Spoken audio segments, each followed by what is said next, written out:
home or office, facing a public space, log on to jamaicai.gov.jm today. Jamaica Eye, we're all connected. The Ministry of National Security, creating a safer and prosperous Jamaica.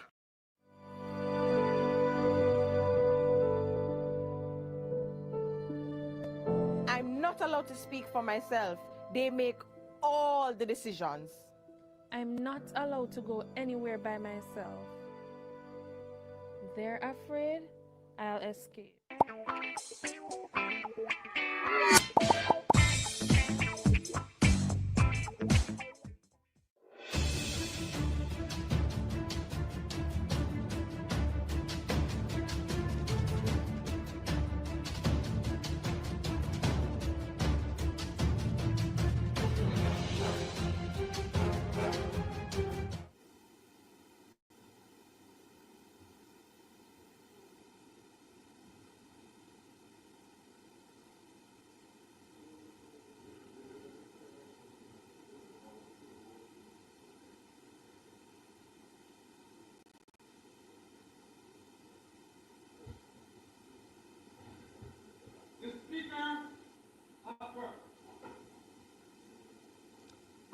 Almighty God, by whom alone kings reign, and princes decree justice, and from whom alone cometh all counsel, wisdom, and understanding.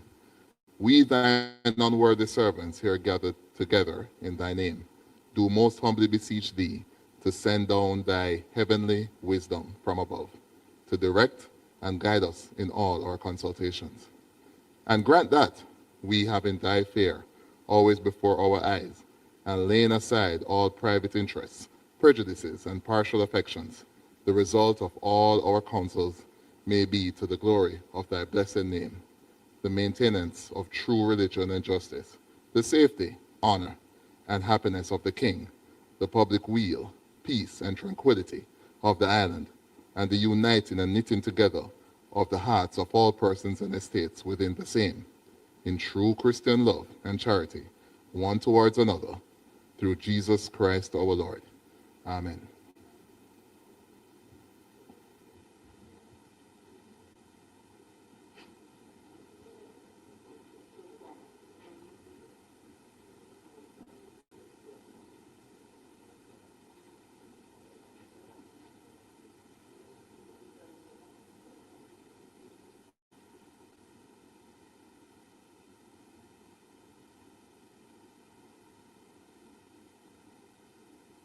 You may be seated.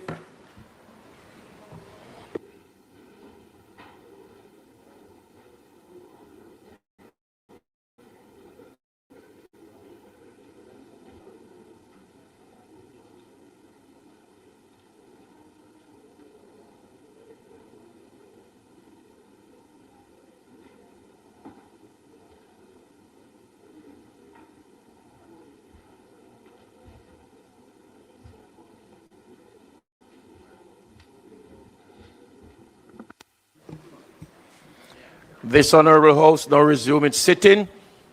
I wish to welcome all to this sitting of the Honorable House of Representatives this Tuesday, October 7, 2025. As always, it is an honor and a privilege to do so. Today, as we commence the formal business of the House for this parliamentary term, I wish to remind members of the standing of decorum and respect which are expected of all members.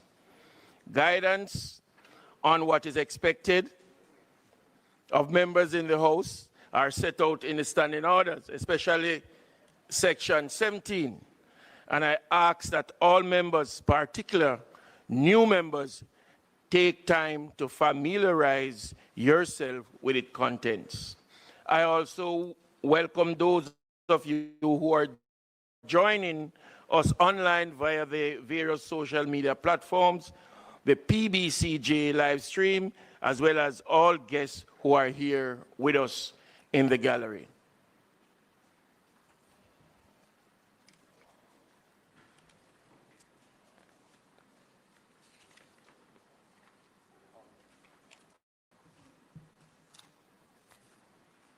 Call of the roll.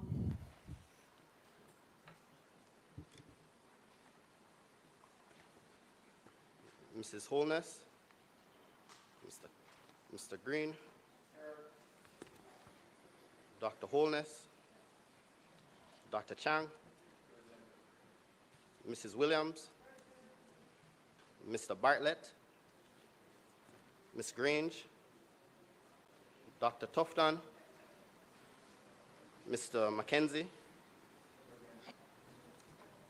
Mr. Montague, Mr. Vaz, Mr. Chuck, Mr. Charles Jr., Mr. Morgan, Ambassador Marks, Mr. Samuda, Dr. Wheatley, Mrs. Cuthbert Flynn, Mr. Terlong, Mr. Witter, Mrs. Dalrymple Filbert, Miss Morrison,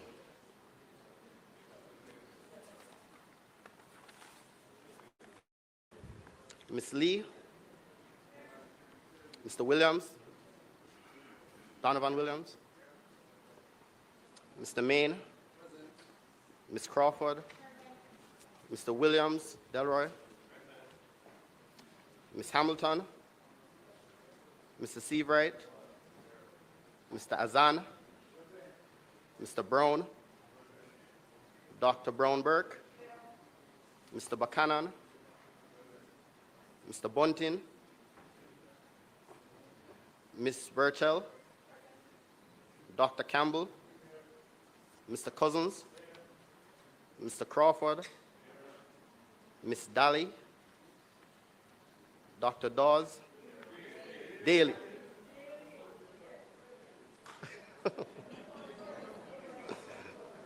Dr. Dawes, Mr. Golden, Mr. Gordon, Mr. Hales, Mr. Hines, Mr. Hilton, Mr. Jackson, Miss Jess, Mrs. Fort, Malahu Fort, Mrs. Bennett, Mr. Morris, Mrs. Nita Garvey, Mr. Newell, Mr. Paulwell, Mr. Phillips, Ms. Perkis, Mr. Robertson, Mr. Robinson, Dr. Russell, Ms. Shaw, Mr. Smith, Mr. Dwayne Vaz, and Mr. Warmington.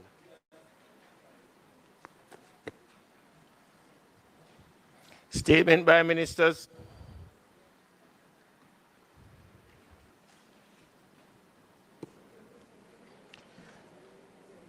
Speaker, let me add my welcome to the chair and to the new members of the House as we set off on our official business for this parliamentary term. We do hope that we will proceed in a spirit of civility, working together to ensure that we represent the interests of all Jamaicans. We are expected to have two statements today. We are going to start with the Minister of Labour and Social Security, and then we will have a statement from the Minister of Culture, Gender, Entertainment and Sports. So, Mr. Speaker, if you so please, could you invite Minister Charles? Copies will be circulated.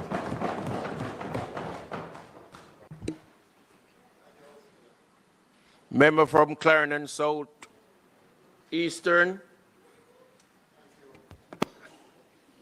Thank you, Speaker. Thank you, House Leader. The copies of the presentation are being distributed.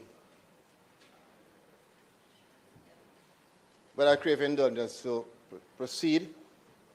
Speaker.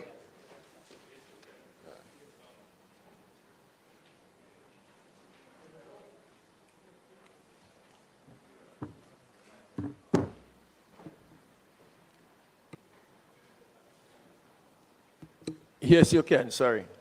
Thank you, Speaker. Mr. Speaker, I stand today to update this Honourable House on the outcomes and the impact of Senior Citizens Month 2025 and generally discussions around our seniors, which was observed between September 1 to October 1 under the theme Respect, Protect, Empower, Connect. Mr. Speaker, every September, Jamaica proudly joins the global community in observing Senior Citizens Month, which is a period of national reflection, celebration, and renewed commitment to the well-being of our older persons. This annual observance is dedicated to honoring the invaluable contributions of older persons, raising awareness of the issues and opportunities that come with aging, reaffirming the government's commitment to inclusion and active aging, promoting the work of our National Council for Senior Citizens, the NCSC, and encouraging wider registration for all seniors across the country, and strengthening partnerships across government, private sector, civil society, and our international partners, all with the objective of improving services for our senior citizens. Mr. Speaker, the United Nations declared 2021 to 2030 as the decade of healthy aging, which is a call for all countries, including Jamaica, to ensure that as our people live longer, they also live better. So this decade focuses on 4 big actions: changing how we think about aging, building communities that support older persons, improving health care and long-term care, and lastly, promoting inclusion in every part of our society. Here in Jamaica, we are proud to align with this global initiative and the movement through our national policy for senior citizens, as well as the work done by the NCSC, from digital literacy training to wellness programs and income support initiatives. We continue to support our older persons in staying active, healthy, and independent. Mr. Speaker, because aging is not a burden, it should be seen as a blessing. Every older Jamaican, for us, is a living story, a pillar of wisdom, and a symbol of what it means to truly build a stronger nation. Our approach has been and will continue to be a whole of society effort, bringing together all of our stakeholders, the government, civil society, academia, families, communities, and of course, our senior citizens themselves, to secure the dignity, the independence, and security for every older Jamaican. So, Mr. Speaker, as we celebrate this decade, the UN Decade of Healthy Aging, we, on behalf of the country, reaffirm our commitment to building an age-inclusive Jamaica, one where every generation has the opportunity to live, to learn, and to thrive with dignity. Mr. Speaker, for those who don't know or who might not recall, the National Council for Senior Citizens was established in 1976. It continues since then to stand at the center of our nation's effort to ensure that every Jamaican can age with dignity and respect. Today, the NCSC has registered more than 35,892 older persons across the island, connecting them to programs that strengthen their well-being and sense of belonging. And we want to call on all and every Jamaican who is a senior citizen and who feels particularly that the support is required to reach out to the NCSC and to register yourself. Through its wide network of almost 400 senior citizens clubs, several community groups that we have across the country, 27 senior activity centers in churches and community centers across Jamaica, the Council provides opportunities for recreation, for learning, and very importantly, Mr. Speaker, for social support. I want to acknowledge at this time, Mr. Speaker, the hard-working team at the Ministry of Labor, Permanent Secretary Jennings, who is here, along with our Social Security team, and in particular, Ms. Morrison and the team at the National Council for Senior Citizens.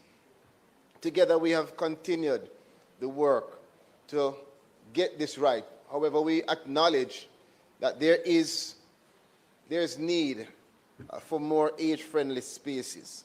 And so we invite the collaboration across all of the networks and stakeholders for us to continue to create vibrant hubs of activity, mentorship, and spaces where there can be intergenerational exchange, internships, and otherwise. The Council also administers, Mr. Speaker, the Senior Citizens Identification Card, giving registered older persons easier access to services and to benefits. It provides home help, meals on wheels, again to nearly 800 shut-in seniors and those who come to our grounds.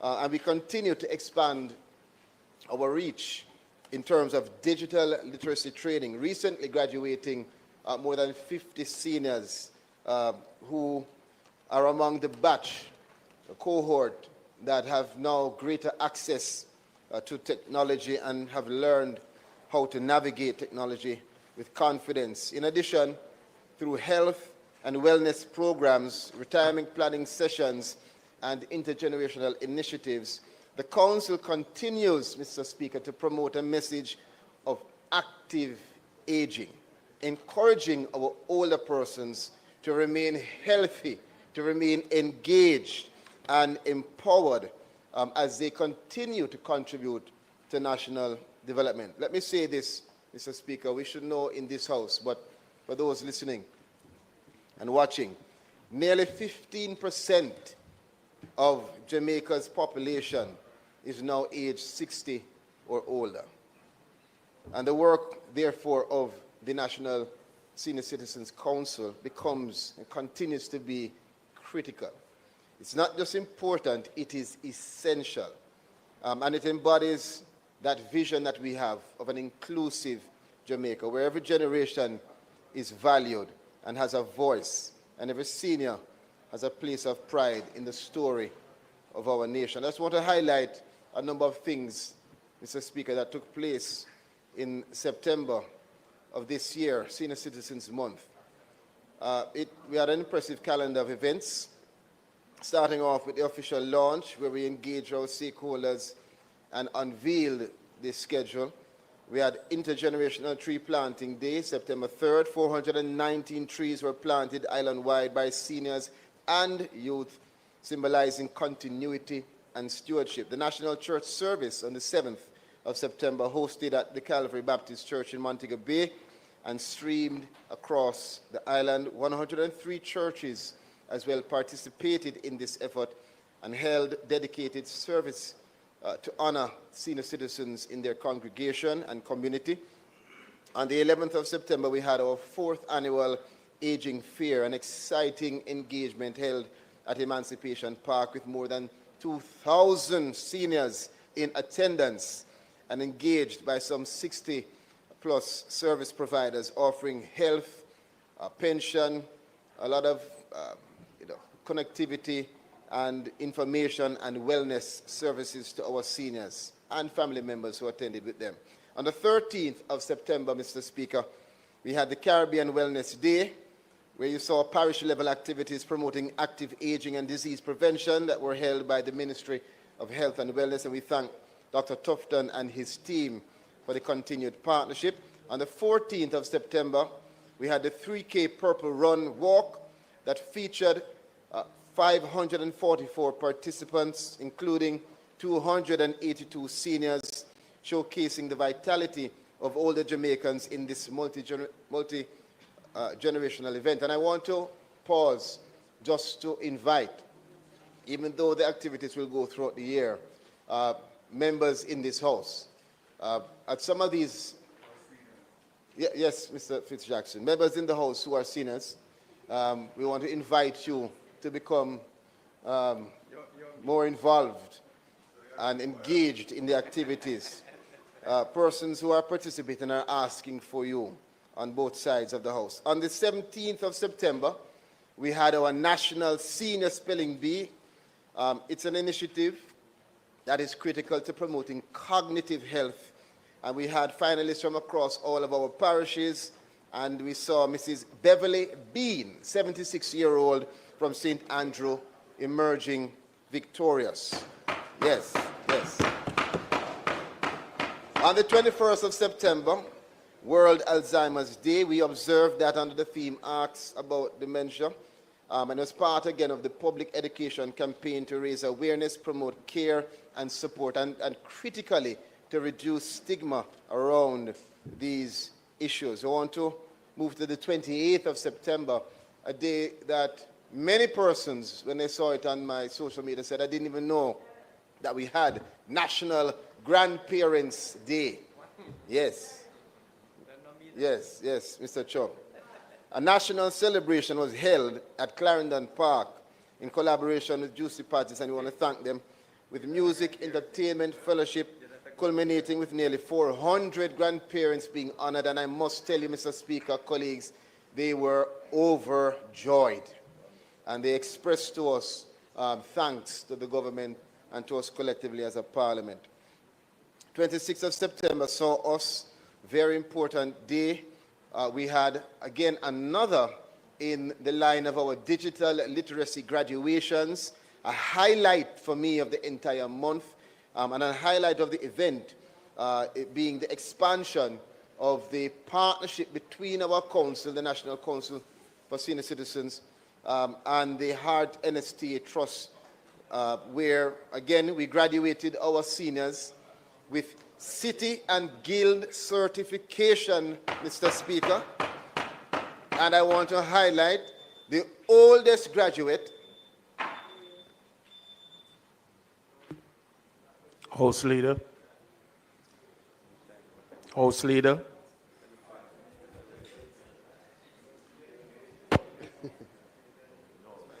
Five. Speaker, could we have the time extended for additional 5 minutes?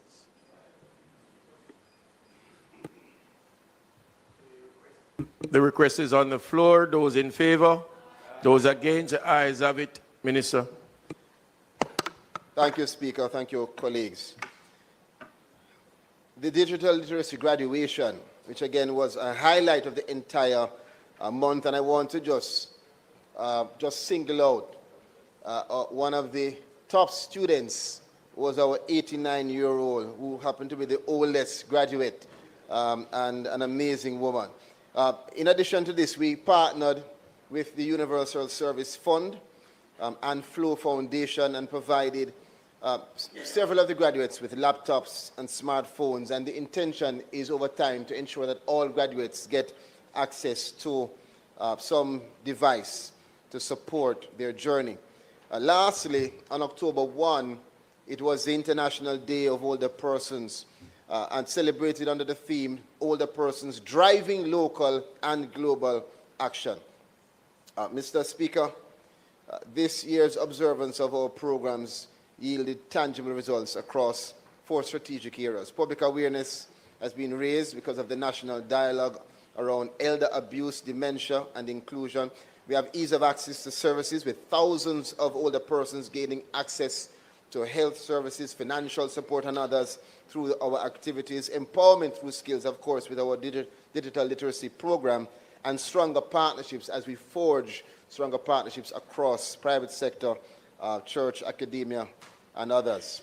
We are advancing legislation, and colleagues can read it further, relating to elder care and protection. And we have already started the procurement of a consultant to develop a position paper and our cabinet submission and drafting instructions. This is going to be a critical one, Mr. Speaker and colleagues. It marks the critical next step toward enacting a comprehensive legislative framework for the care and protection of Jamaica's older persons. On the road ahead, we look forward as a government to continuing to put together initiatives such as, right now we're considering, as we should know, a range of forward-looking programs, including the income tax relief for persons aged 65 and over, ensuring that they keep more of what they have earned, the introduction of priority services at all of our government offices for our seniors, and the passage of legislation, as I said, to enshrine the rights, care and protection of our seniors, in addition to exploring initiatives including making provision for older persons advocate, expanding the caregiver training for those who are helping our seniors, and importantly, simplifying the access to public benefits, in particular, the life certificate, which should be at least replaced or an alternative provided through the AmAlive application. Mr. Speaker, as our aging population grows, so too does the responsibility on all of us here. Senior Citizens Month reminded us of that powerful truth, and therefore I call on this honorable House and the entire nation for us, each and every one of us, to champion age inclusivity in workplaces, in your communities, in your institutions, to support healthy, active aging initiatives, to encourage registration with the National Council for easier access to benefits, and to partner with the government in building a country where older persons not only live longer, but they live better. In conclusion, Mr. Speaker, colleagues, in celebrating our seniors, we celebrate Jamaica's history, our wisdom, and I dare say, our future. The Ministry of Labour and Social Security and the National Council remains unwavering in our mission to ensure our older citizens, our older persons are respected, they are protected, they are empowered, and they are connected. By fully establishing the goals of the national policy for senior citizens, we will continue to build a Jamaica where our older persons are respected, because in doing so, it's going to create a more just, equitable, inclusive, and resilient society for all. Thank you, Mr. Speaker. Thank you, colleagues.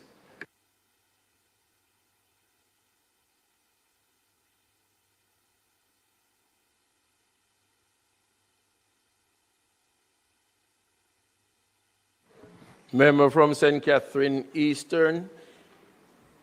Thank you very much, Mr. Speaker.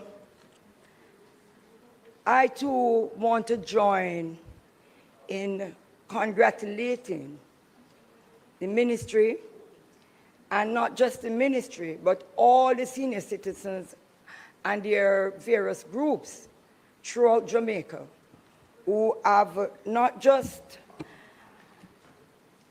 taken this on because of the convention that has been signed in March, but they have been doing so over the years. And I still would want to recognize Denise Eldemeyer Sheriff for her active role in this respect.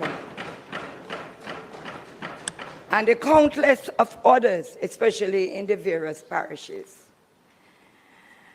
I believe it's an opportune time for us to recognize that people are living longer. The aged population is going to grow even larger because people are living longer, and internationally they have recognized that as well.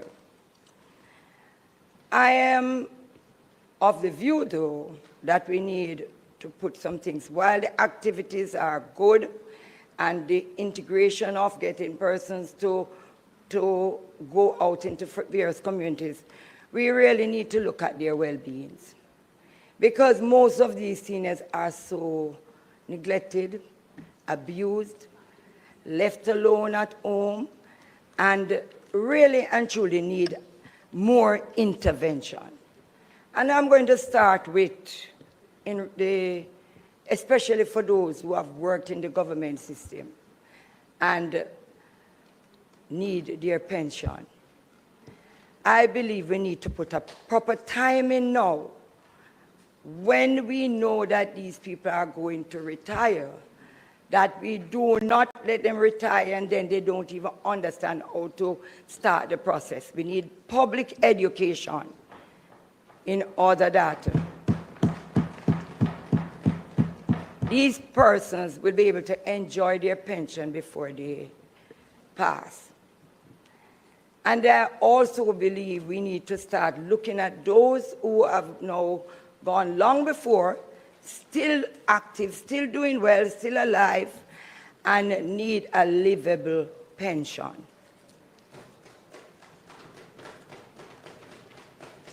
So while we want to celebrate all the different activities, I would want to look at their well-being.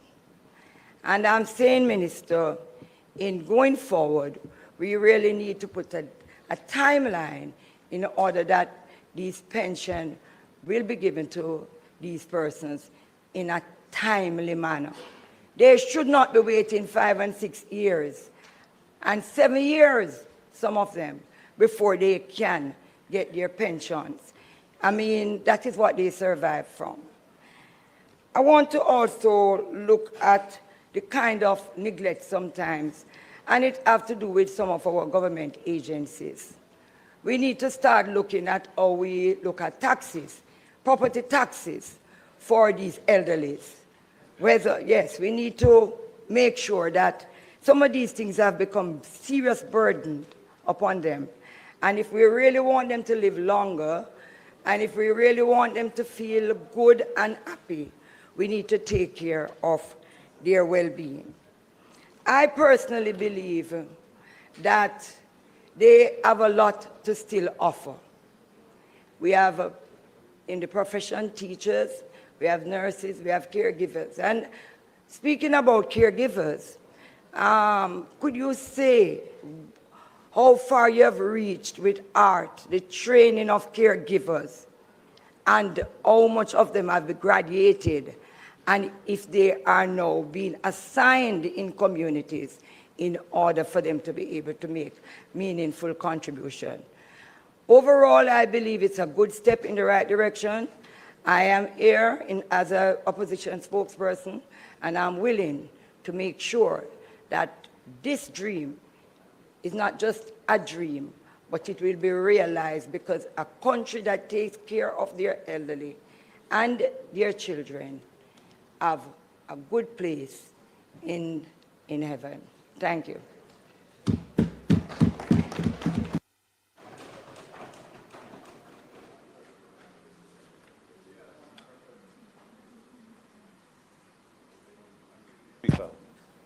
Minister, just one question for you. I noticed that your statement makes no reference to the report of the Committee of Parliament that looked at this issue of the elderly and their status and the conditions in which they live in the Jamaican society. That arose from a motion that had been brought to the Senate by Senator Professor Floyd Morris, which called for legislation to be developed to protect the elderly in this country. Your statement makes no reference either to that Committee of Parliament or its report, or indeed its origin.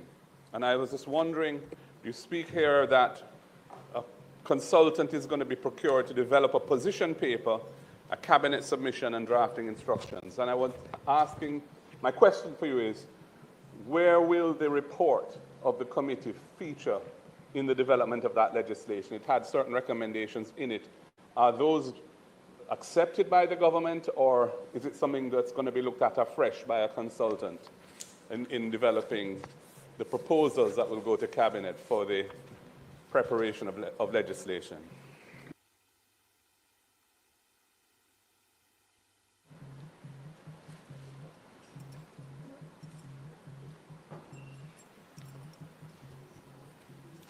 Thank you, Mr. Speaker. Minister, I want to thank you for the report before us. The question I have really, as it relates to the same procurement of the consultant and the whole of that process, I was wondering if you could enlighten us as to how long you're expecting that to take for us to get to where we have a bill, where we have a bill. And I say that against the background, Minister, where I see this statement riddled with words like them living with dignity and those kinds of stuff. And we know that currently the choices that they have to make don't allow many to live in dignity. Often it is a choice between food and medication, between light and that kind of a thing. And I believe that whatever we are going to do, we certainly need some things in the short term that makes life easier. The spokesperson spoke already about some of what you'd like to see. So those are some of the things I'm talking about. But I believe that the time it will take is important for us to know so that we can understand what it is they're going through. And in addition to just the whole case of health care as well, yeah, and with the loneliness and the issues around mental health that we have been seeing, that is also a concern. And I'm wondering if there are some short-term measures while we wait on this process of procurement leading to a bill.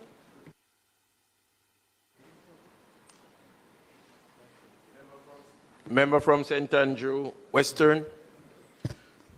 Minister, am I incorrect in believing that the requirement that elderlies have to be certified almost every month for this life certificate, that it is nothing more than a bureaucratic humbug?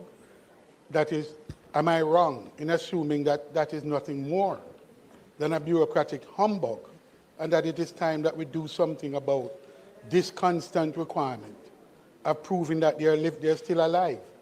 If they're not reported at the RGD as being dead, why aren't we able to assume that they're still alive? Why do they have to keep reporting on this? And it's very burdensome because my office spends a lot of time going around trying to issue these things and to taking them to the agencies. It's very burdensome. And I believe if we want to ensure that they live in dignity, I think the time has high passed that we address this, what I view as a bureaucratic humbug.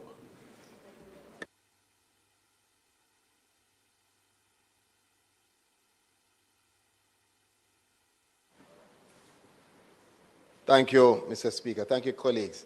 Glad to see so many members interested and involved in the discussion. And let me start by saying that all of the points that have been raised are important, valid points, are restating really of the challenges which we have already identified and we agree on. So there's a mutual understanding on both sides of what is wrong. Let me just indicate, starting firstly with our spokesperson, opposition spokesperson. In relation to the public education, we are one in that regard, that there's more that is needed. That's why I'm speaking right now. That's why we have this parliamentary statement and why we continue throughout not just Senior Citizens Month, but throughout the year to continue with active engagements across the country. And let me use the opportunity to acknowledge our social workers who are out there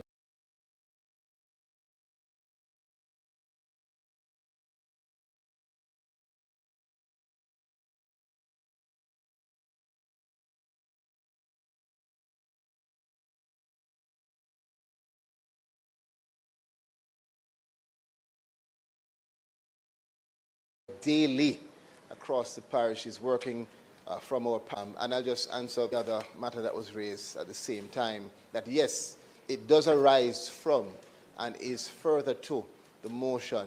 And that's something that was stated before.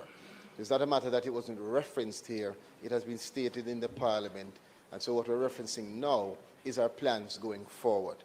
As it relates to pension, I can say to you, we are right now doing some significant work to not just identify challenges, but look on the solutions in terms of innovation, adjusting the mechanisms that are used to ensure that the process for our pensioners is as efficient and effective as possible. So it should take, on average, about 7 months for you to get your pension after you applied. That's what should be the norm. But without a doubt, there are circumstances that you can only see as an anomaly that go way beyond that 7 months. In my investigation, though, member, what we have found is that in many of those cases that go beyond the average, there are unique circumstances such as gaps in the history, the employment history, or other things that have caused issue. But not only that, we acknowledge that there are also issues that we have to address, and the team is working on that. And that's part of why the innovation in collaboration across government in terms of I'm Alive is going to assist with what members call the bureaucratic process. Bureaucracy is not something that we want in terms of its undue impact, but bureaucracy is not always bad. Bureaucracy serves as a means of accountability, and so it's part of protecting the seniors. However, it is outdated. And we acknowledge that, and we have gone the furthest in ensuring that we not just replace it, because some seniors want to use their certificate. They want to leave their home and they want to take that journey.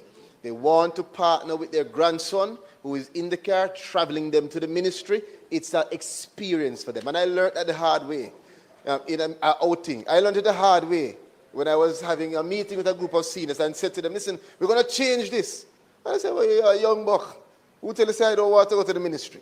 So what we're doing is not replacing, but providing alternatives. Because you have other seniors, like 89-year-old Pernell Child Sr., who is constantly telling me that he has no time to do that because he is engaged in active aging. And so he would rather do that using an application. Right? So, yes. The other thing is that we have noticed. No. I tell you, that probably is the reason. Another thing, member, is that, and I think we should at this stage be able to appreciate this in partnership. NIDS is critical. NIDS would assist in resolving several of the issues that we have seen exposed in terms of the effective partnership with our seniors and others. Let me move on quickly. Caregivers, as was raised. If you read in this statement, you will see that the Heart NST continues to do their training. But what we want to do is not just training. We want to develop programs that are specialized so that those persons who are trained can be accessed by our seniors and their families. And with the note, that's what we're doing right now. That's exactly what we're doing, working with them. What we have also noted, member, is that there are opportunities even outside of locally. And so a focus, there will be a focus now on caregivers, domestic workers, in terms of really refining those programs to present greater opportunities, not just for our senior citizens, but for employment for all Jamaicans. I personally believe if we want to measure this thing, we will have to have some numbers. Do you have about how many has graduated? Because remember, that it's an established system, you know. So we want to know how many graduated and how many really in the field. So we know if it is working, because the domestic, it is almost like we are trying something again. So we want to know what you recommended. Or is it working? Got it. So I'll get those numbers for you, because that's from another ministry. But I will endeavor to get the numbers. Let me just finish off by indicating, in terms of the paper, I think member Brown Burke raised it, in terms of the time. It would be 3 months for the position paper that we are estimating, and then it moves to cabinet, and then thereafter for drafting instructions. I wouldn't be able to give you the consequent times until we have the discussions with whoever the consultant is further to that person being identified and starting their work. And lastly, let me indicate that this evening we will have a TikTok live session inviting all senior citizens and their family members to discuss all of these issues. I want to invite the opposition spokesperson to join me, and if you do come on, I'll add you as a guest so we can have discussions on it. And I invite others, like Member Fitzjackson and others who... Delroy is just on the cups. He's not yet senior citizen. But seriously, just not to take up too much more time, but just to indicate that at the Ministry of Labour, we have extended our communication, and for the last 3 weeks, we have been engaging the communities on farm work, path. Last week we had a session on beyond the BPO, what are the opportunities for our young people. And in that session, what we found is a lot of our senior citizens were on, and they were asking, what happened to us, what happened to us, what happened to us. So it encouraged us to have the live today. It will be at 8 p.m. So we invite our senior citizens to join us on TikTok. Mr. Speaker, thank you.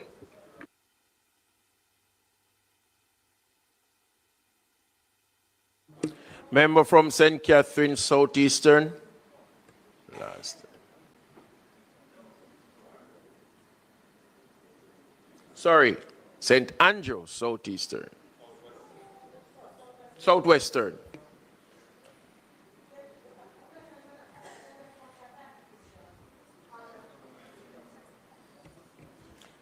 Thank you, Mr. Speaker. I wanted a clarification, Minister, on the response that you gave around the time frame. The time frame was one half of the question. The other half, which for me is the real question, is while that is happening, what else is going to be happening in terms of making sure that we are making progress in terms of the issues that I raised? And then as I am taking my seat, maybe it would have been good if that invitation from you to the spokesperson would have come earlier.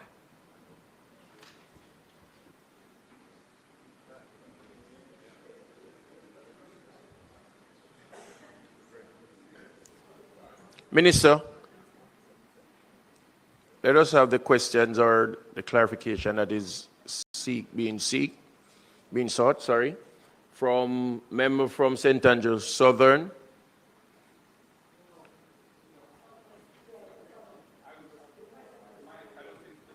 Responded to my questions. I was just reminding him that he hadn't. Minister. Thank you. Just to indicate, I forgot, it's Wednesday at 8 p.m., not today.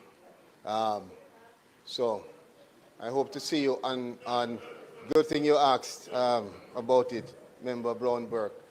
But you know, it's important to stay out of man and woman business because you assume that I haven't spoken to the member before.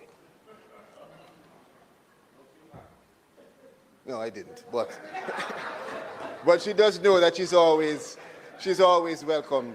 And we have had discussion of you coming to join me for national discourse around the issue. So, yes, as it relates to the issues in terms of what we'll be doing in an interim, it's what we're doing right now. I want to assure you, member, and assure the country that this is a priority for us. And therefore, we have already started along the journey, not just in terms of the legislative framework, but it is coupled with the work that we're doing with HEART to see that we can establish a better pool of trained, specialized persons to take care of our elders. It's coupled with the reinforcement at the ministry and across government for better inspections and monitoring. It's coupled with the public awareness and raising of that public awareness across Senior Citizens Month. And we'll continue to engage our seniors and our society to make sure that elder care and protection is a priority. I'm not sure what matter member was saying that I did not answer. You raised a question as to the motion. Pardon? Yeah, well, maybe I didn't say it loud enough. So let me repeat. The motion, the report will inform the consequent actions of the consultant. And that's something that had been widely known.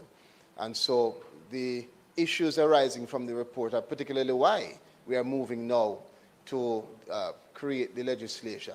So I'm not sure if there's something else you're asking, but yes, there is a connectivity and a chain of custody from that to what will become the legislation. It was raised before. I didn't think I had to repeat myself in this regard, but the country knows. Thank you, Mr. Speaker. House Leader. Mr. Speaker, we will now take a statement from the member from St. Catherine Central, our Minister of Culture, Gender, Entertainment and Sports.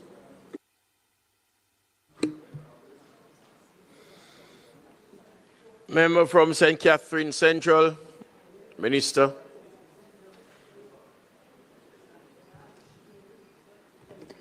Thank you, Mr. Speaker.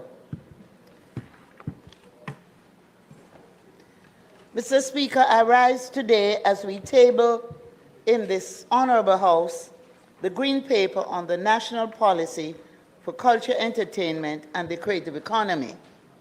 And it's been a long time coming. Allow me to thank our Prime Minister, Dr. the Most Honorable Andrew Holness, for giving me the privilege to serve once again as the Minister of Culture, Gender, Entertainment and Sport. And I want to use the opportunity to welcome my Minister of State, the Honorable Carencia Morris. I want to thank my colleague ministers and colleague members of Parliament for the support thus far in bringing this policy to the stage that it is today.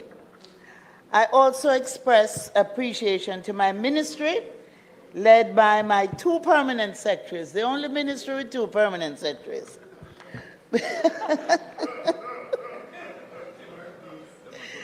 I'm a lot to handle, okay? Mr. Dean Roy Bernard and Mr. Denzel Thorpe.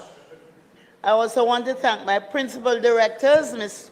Joanne Archibald and Mrs. Gillian McDaniel, and their respective teams, as well as the senior management team and support staff in the ministry for their dedication and steadfast efforts in the development of this policy. I also want to thank stakeholders, academia, and all those who have contributed to this Green Paper. And I am thanking not just on my side, but on the opposition side, because this work has been a seen input from across the cultural divide or the political divide. Mr. Speaker, this Green Paper will be the subject of discussion and consultation as we work together to secure for Jamaica a transformative framework which both preserves and promotes our rich culture and heritage as a priority and unlocks the full potential of Jamaica's vibrant creative sectors, driving Jamaica's cultural and creative industries into a new era of accelerated human and economic development.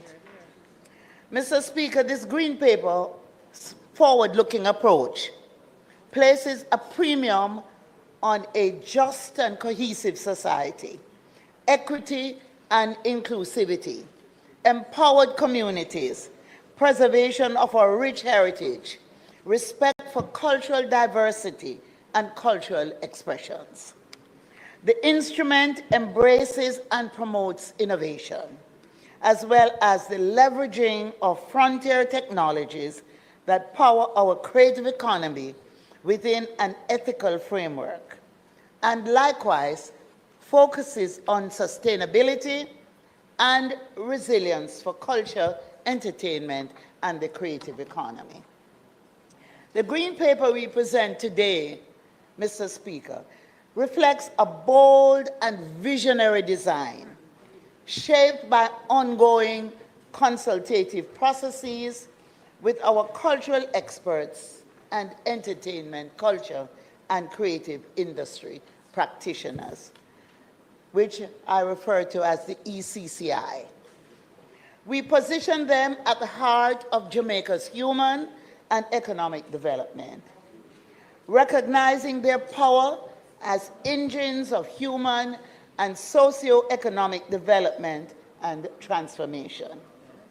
It encapsulates a number of benefits and protections which will enshrine safeguards around the Jamaica Entertainers and Creative Insurance Plan, which we introduced recently, and it provides both life, accident, and health insurance for entertainers or creatives or cultural practitioners and or cultural communities.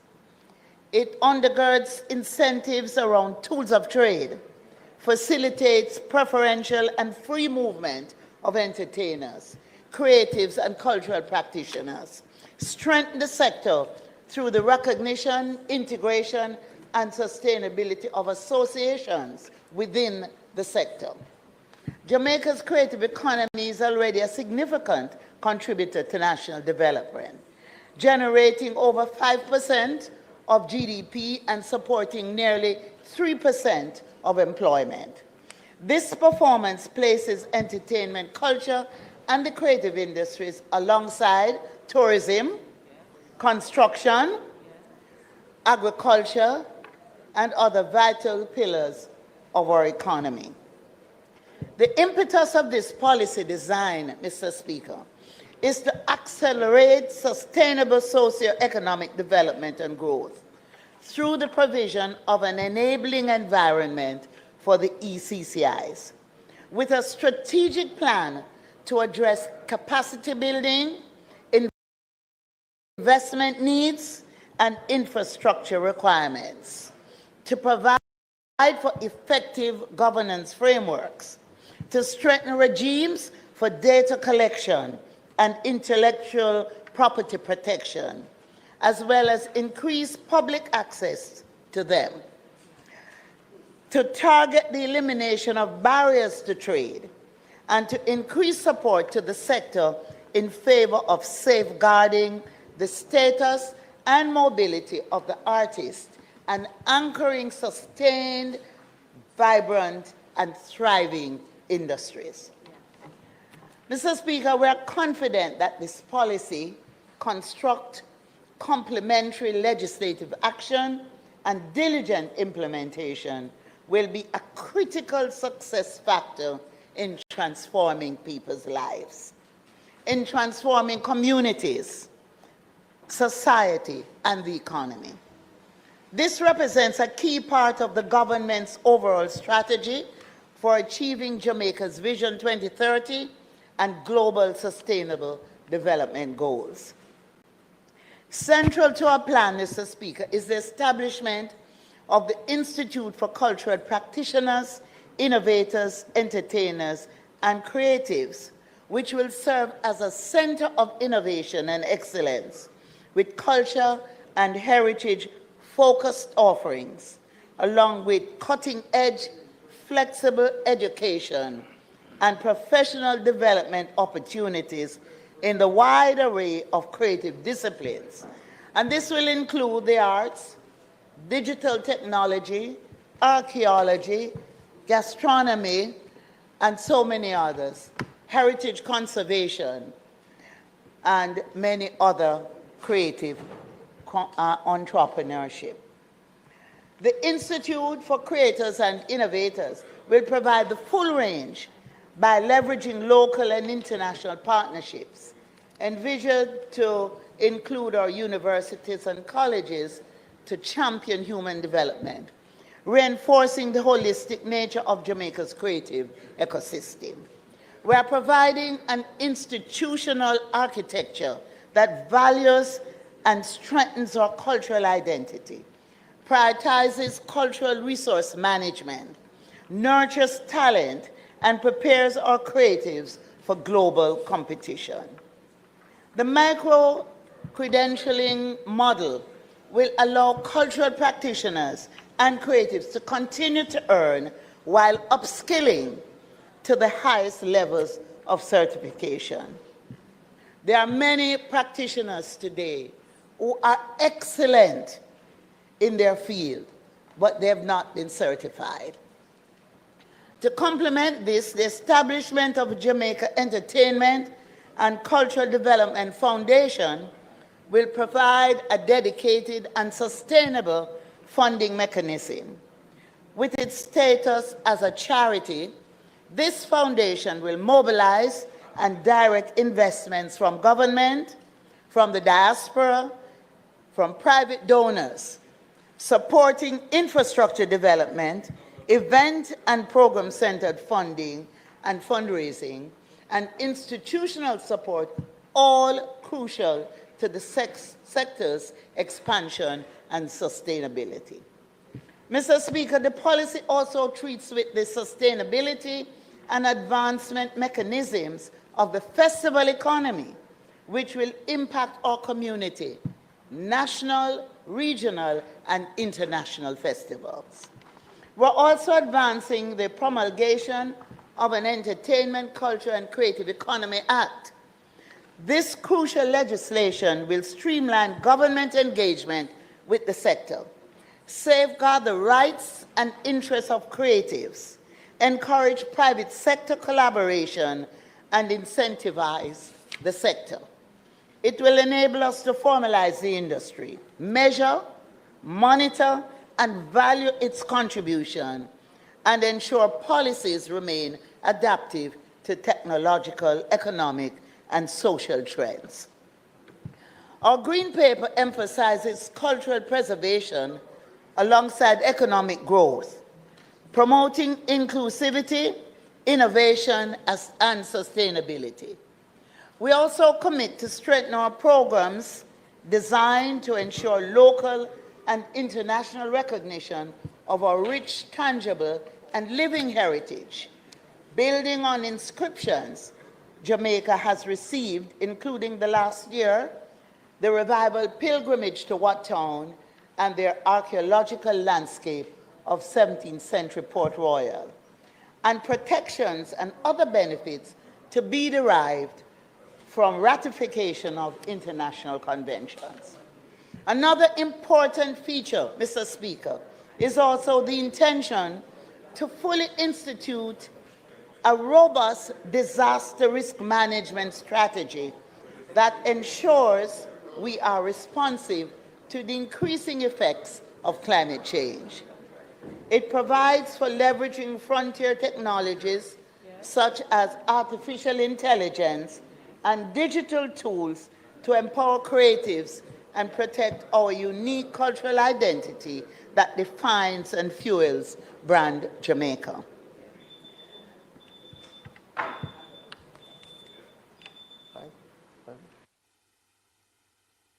Mr. Speaker, the time for speaking having expired, we ask that it be extended for 5 minutes to allow the member to complete. The request is on the floor. Those in favor? Those against, the ayes have it. Minister, you may continue. Thank you, Mr. Speaker. We are determined that our creatives, cultural communities, cultural institutions, and entertainment stakeholders receive the support needed and are ultimately empowered to flourish and shine at home and on the world stage. This Green Paper is more than a policy document. It is a foundation for other dedicated culture and entertainment-related sub-policies, as well as guidelines, and a blueprint for a thriving, innovative Jamaica where culture, entertainment, and the creative economy are measured, valued, and cherished as vital forces for Jamaica's well-being and sustainable prosperity. As we present this Green Paper today, Mr. Speaker, we do so in recognition of the many years of dedicated work that have brought us to this point on both sides, enriched by wide-ranging consultations with cultural experts, creative practitioners, and stakeholders across Jamaica and beyond. I want to use the opportunity to thank UNESCO, for example, who has provided funding to assist us in our consultations and our workshops. This Green Paper phase provides an important opportunity to engage further. That is why it is a Green Paper. To listen carefully and refine our collective vision to ensure it reflects the hopes and aspirations of all Jamaicans. And we look forward to this final part of the process and acknowledge it as fundamental to securing the necessary broad-based support and an effective implementation pathway. Together with well-structured support, strategic investment, and innovation, we will elevate Jamaica's creative industries to new heights of global prominence and sustainable prosperity. Mr. Speaker, honorable members, the green paper we lay before this House today charts a future where our people and culture are at the heart of economic transformation, social cohesion, and national pride. This green paper is not for any one of us to grandstand, but for us to work together, because when it comes to our culture, when it comes to our sports, which we refer to as physical culture, there is no divide. It's about one people charting a path to our success as Jamaica, the Jamaica brand, is the best brand in the world. Thank you, Mr. Speaker.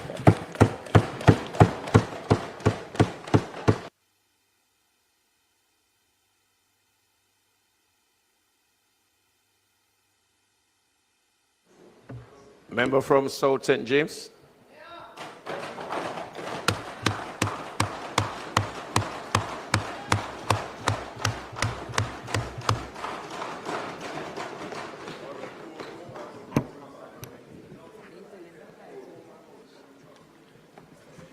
Mr. Speaker, as I rise on this maiden speech in this honorable House,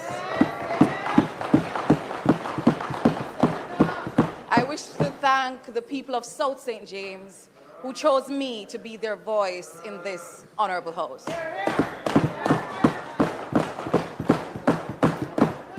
I want to commend the Honorable Minister for tabling this green paper, Auntie Babsy.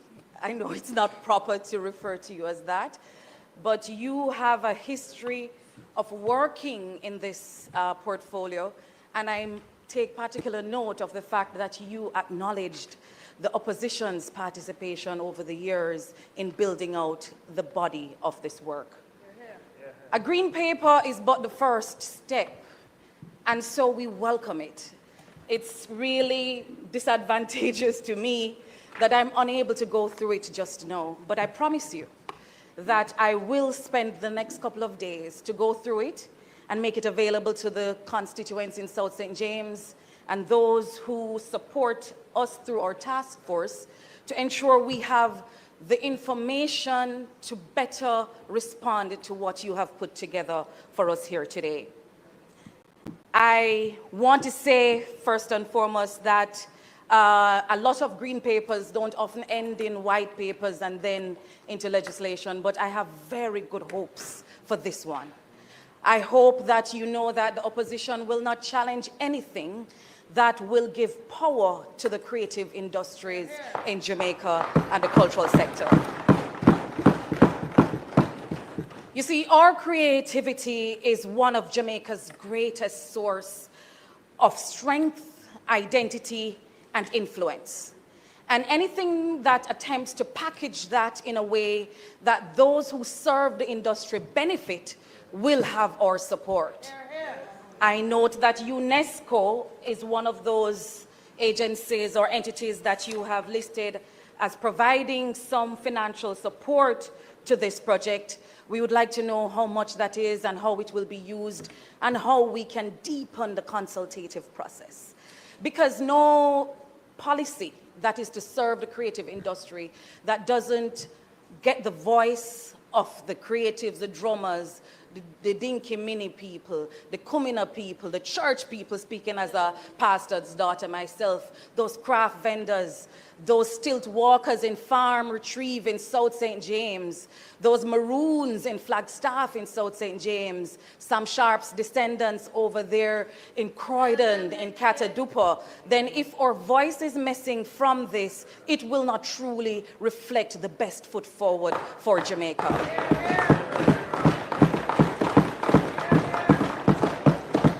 Culture is powerful. Culture is a legacy that we have to give to our children. Culture is how we give meaning to our voice, to who we are, to our identity.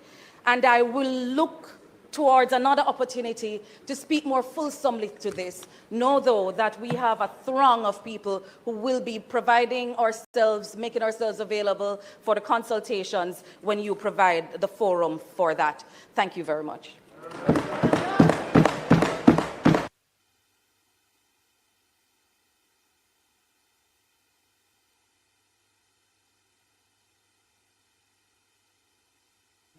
Member from St. Andrew Southern. Thank you, Mr. Speaker, and I want to congratulate the member for South St. James for her maiden representation, which augurs very well for the future. Minister, congratulations on the tabling of the Green Paper, and thank you for acknowledging the work of the opposition over many years in contributing to the process and the content that has made its way into this Green Paper. What I would ask of you is to lay down a blueprint for how we move forward from here. You know, as we said, this is the beginning of a process, but what is the process by which you can have the most dynamic and content-full responses to what is presented by way of policy in this Green Paper that will ultimately lead to the finalization of what actually takes place. Legislatively, yes, but also institutionally. There's reference here to a charitable foundation to be established. You know, what will that look like? What will be the governance arrangements around it, the accountability structures and so on, and all the other facets that are in this. You know, how will the finalization of those things take place, and what is the time frame for rolling that out? So I think, you know, I'd love to hear a bit more from you on the consultation process, the input process, now that this Green Paper has been tabled.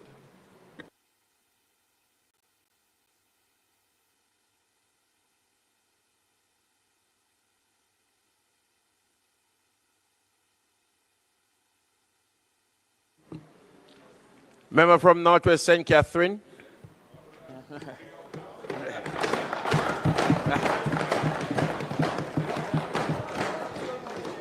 No. I see the speaker was trying to find which constituency I was speaking on behalf today. My first concern is really, yes. No, well, on the extension of the family. No, I am concerned that the family has extended to another auntie. I thought I was the only nephew. So I am wondering, yes.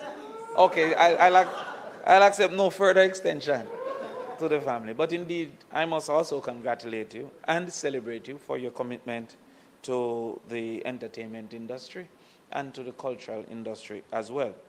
I have a few questions just to ensure that they are considered for future conversation as we move forward. The first starts with the entertainment registry. There has been an unfortunately low take-up relative to the number of persons who are practitioners. Right, so please, and also, what are the plans to take the registry to the people, as in have community calls, etc., because of the vast disperse of entertainment practitioners across the country? Are there plans to take the registration out into the communities so as to drive registration? You have highlighted a lot of the benefits that it has. Secondly, in those community engagements, the plans to promote the entertainment tools of trade. Quite a few practitioners are still unaware that they can benefit from tax reliefs from importation of tools of trade, extended from only the movies and now into all aspects of entertainment. And very few have taken up the full advantage of that, and therefore the communication.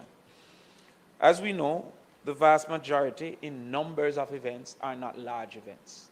A lot of round robins, community events, and we have not heard of community entertainment zones as versus just large space, singular entertainment zones. Are there plans to have community zones so that the small activities can benefit from that exemption and grow based on that exemption? Another question is the systems of protection. We have seen many of our dances, for example, on stages of individuals no less than Beyonce. Dirty Wine was at the NFL Super Bowl, and the inventor of Dirty Wine was not acknowledged, nor Dirty Wine for the purpose of Parliament.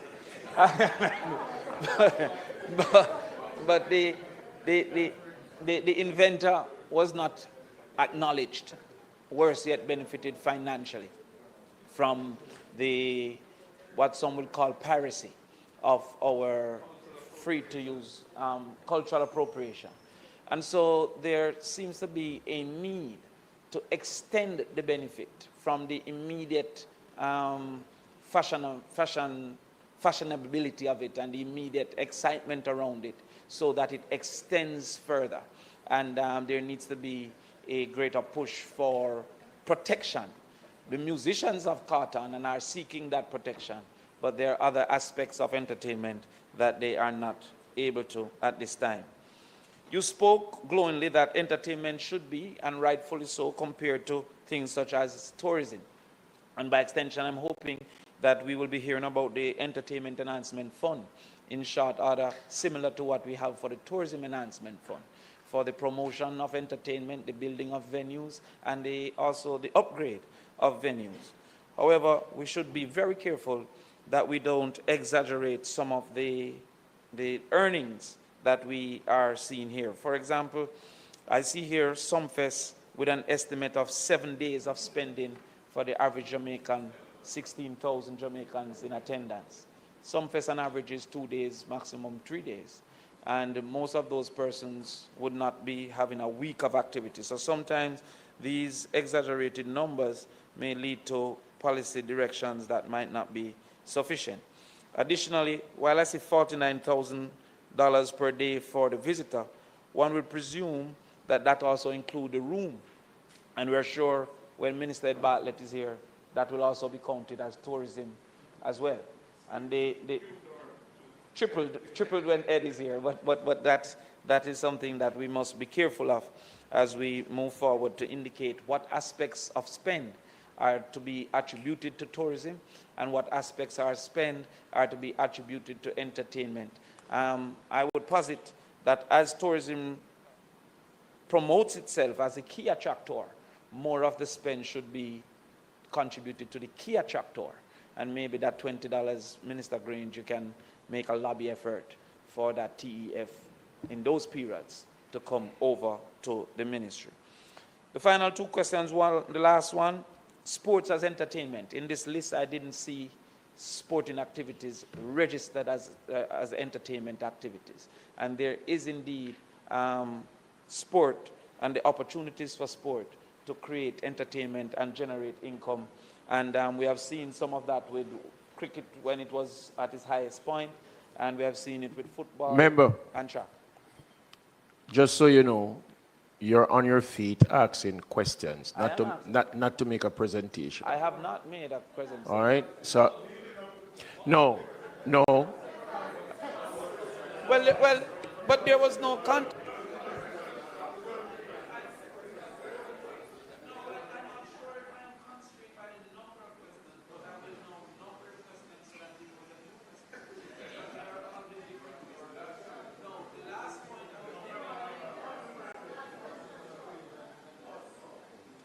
So you know, you are here, you are not the opposition spokesperson. You're a member, you ask questions. I agree with you that you had a number of questions, But when you start to make a presentation, that's when I will check and I will rule. So you will now end with, you say you have 2 last questions. Let's hear your last questions. Sorry, the next member, can you just turn your mic off, please? Go ahead now. I think that was a preemptive strike by the speaker, but that's fine. You use your time wisely. The control was discussed. But Mr. Speaker, I'm saying that sports is a viable form of entertainment for which I did not see included, and I'm wondering if that will be included. I was making some examples of types of sports, such as promotion of cricket or the promotion of football as entertainment, not only for the qualification process, but as a source of entertainment to be consumed and also to have visitors to visit. We know that there are some diasporas, for example, Indian diaspora in proximity in the United States, that cricket in Jamaica could be a viable option and opportunity for the consumption of cricket, and I wanted to know if that was involved. So that was really a question. And the final question that I had here, Mr. President, having thrown me off, Mr. Speaker, you see, I get less stress downstairs, but that is all right. Mr. Speaker, is heart and the role that heart is expected to play moving forward in the entertainment industry, in the establishment of a reasonable back of the stage core, but also in the promotions and the front of the stage activities. So those are things that I really wanted to ensure are considered moving forward as we move from green paper to white paper.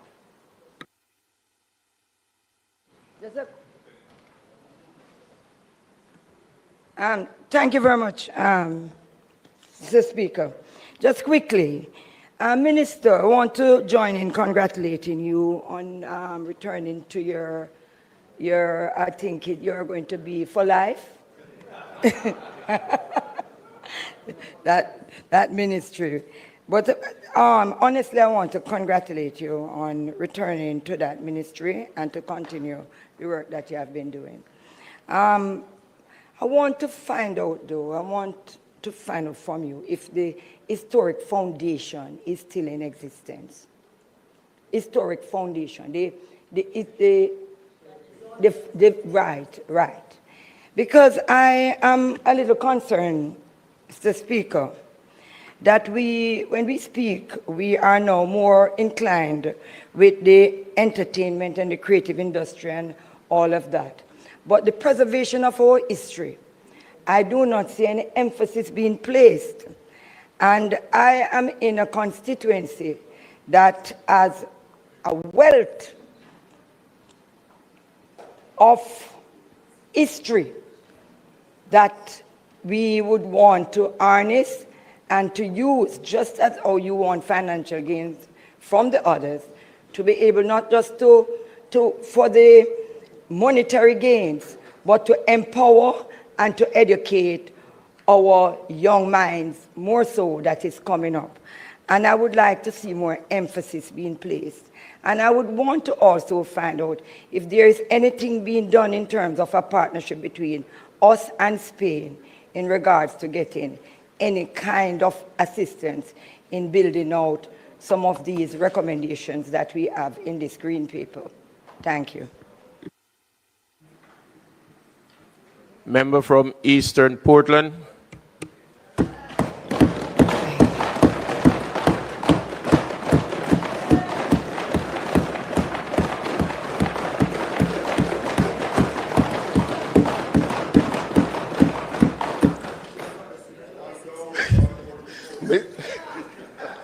Mr. Speaker, Minister, I would like to join in congratulating you on your green paper. My question, my two-part question to you is one first of access and the second of public education. I appreciate that ministries sometimes overlap. So, you know, the questions would be asked from another ministry. I did peruse your green paper in its entirety. What I found absent, which is just a strengthening, is the access component. there are persons who are practitioners that don't know they're practitioners. For instance, a Maroon from Moortown who is also a rafter. He doesn't know that his rich knowledge makes him a practitioner with his history about heritage and culture. I didn't see the aspect of public education that would allow a practitioner to identify himself as a practitioner so he can get access to whatever facilities or funding for his part. The second question then is about its inclusion, but then there is also the heritage aspect of it. It is through your ministry that oftentimes preserve our culture and our rich heritage. Such a heritage, especially for entertainment, would be that of Blue Lagoon and its access. I know you knew I was going,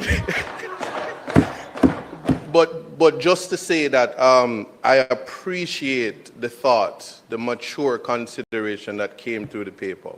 I will read it fulsome, but having speed read or read, I will just say that if that is something that would come to fruition when it gets to the white paper stage, you recognize the power of your ministry to protect both the heritage, which is the land aspect, and how it intersects with the who are the practitioners. And I look forward to your response on that. Thank you. Member from St. Anne Southeastern.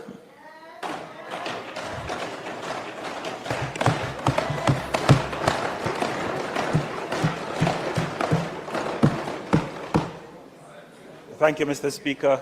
I too join in congratulating the minister and her team. But this being my maiden contribution question, I too wish to thank, contribution by way of question, wish to also thank the people of my constituency, Southeast St. Anne, for sending me here to represent them.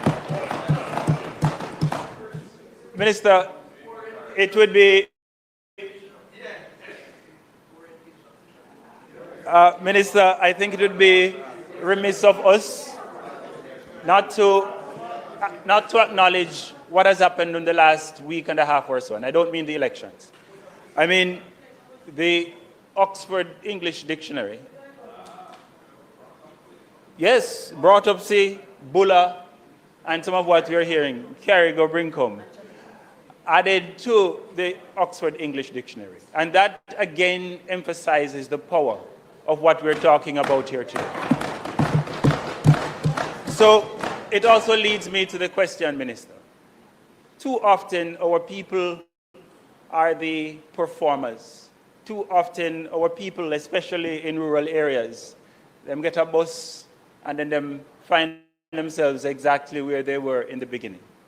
And so the question is, how are we ensuring that through this work, the local communities, our people are protected, and that we also invest in the spaces, in the talents, so that they can have a profession from this industry and are not just seen as providing entertainment, providing that temporary relief for those who come to visit or for those who want to experience our culture. And here I'm talking about our rural communities especially, but also our persons with disabilities. This sector can be quite exclusionary, if you will. It excludes some of our communities. And so I'd want us to be thinking about that and wish to hear your thoughts on how we're considering that in this paper. Thank you.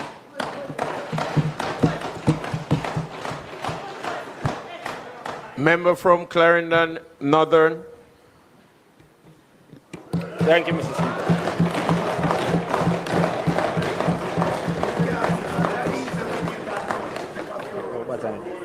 Thank you, Mr. Speaker. Just to say, I want to add my voice of congratulations to the minister. A relationship that started while I was playing and you were my minister, I am now on the other side, looking to bowl to you in no uncertain way. I scanned through your green paper and I saw maybe a one-page on sports. My question is, I want to know if you are treating sports as a part of the creative economy, or you're going to be treating sports as a standalone. And if so, we will have a full consultation with all the practitioners in the sport industry, not in a piecemeal fashion, but in a wholesome fashion, so that we can get a better understanding of the value of sports to our society and to, of course, the economy. The second part of it is, how do we treat with labor as it relates to this?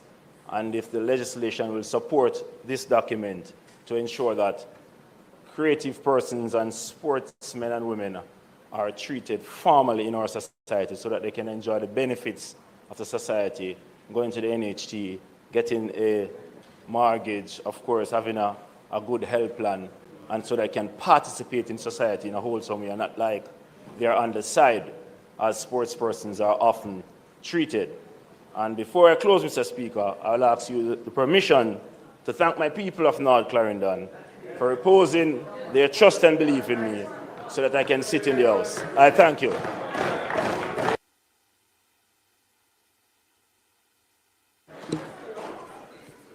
Member from St. Catherine South Western. Mr. Speaker.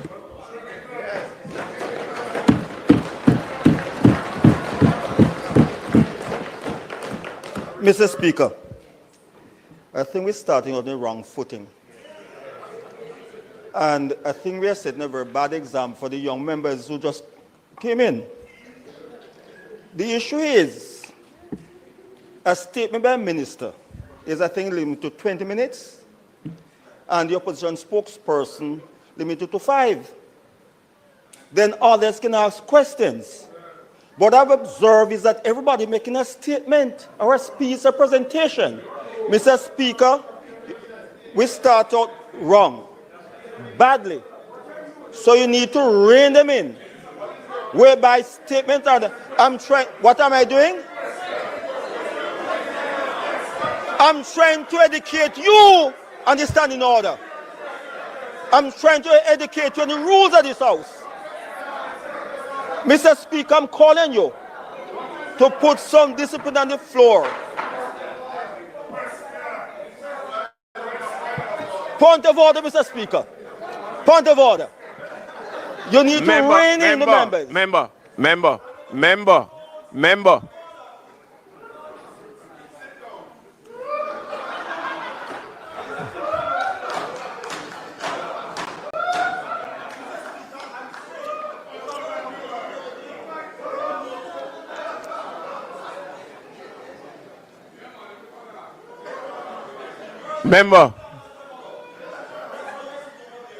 Member,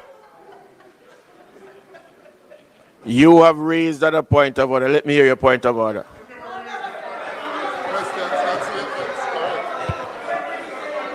My point of order, Mr. Speaker, point of order is that a statement by a minister can only be where a council opposition can ask questions, not making statements themselves. The opposition spokesperson have 5 minutes. The others just ask a question but not making statement. You need to teach them, particularly the one from South Manchester, what the rules of this House.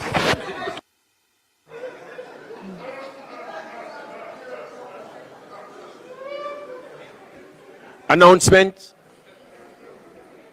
Sorry. Minister. Thank you, Mr. Speaker. I'm excited about the excitement that this has created. But I would say that I appreciate the contribution made.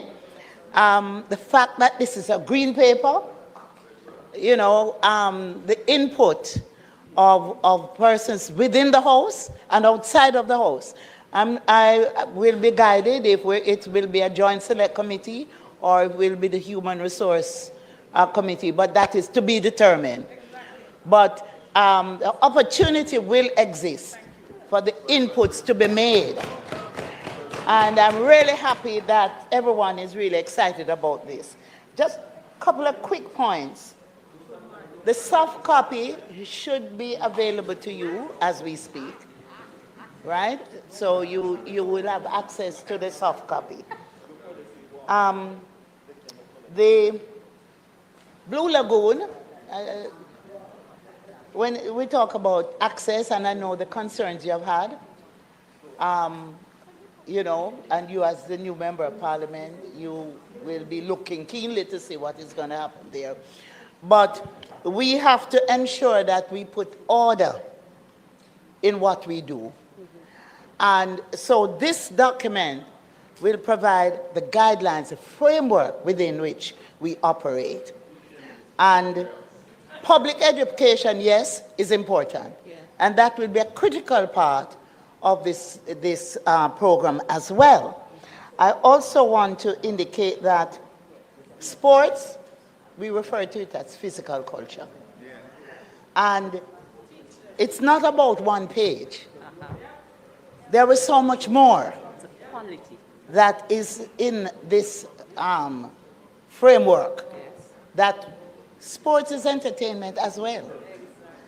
And so sports will be treated and has been treated as a standalone, but it has also been integrated in the overall entertainment and culture and creative and innovative policy that we present.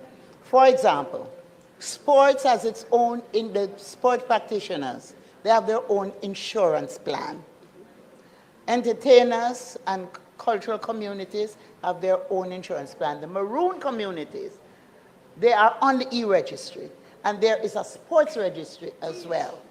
So we do treat them separately, but we also have the collaboration between the areas, because overall it's about our creative spirit and our creative output. Now, one last thing, because I shouldn't be making another speech. But I just want to say that heritage sites are important.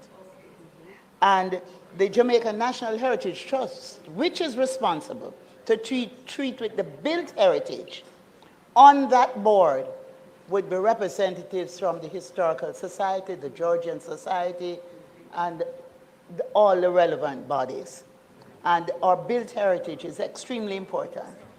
And so as we move forward with this framework, I look forward to our creative people being empowered.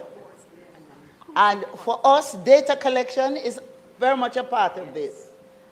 And it's important we have empirical data so we can inform government as to our contribution to the economy and be respected for what we contribute. Thank you, Mr. Speaker. Announcements. Laid on the table of the House are the following.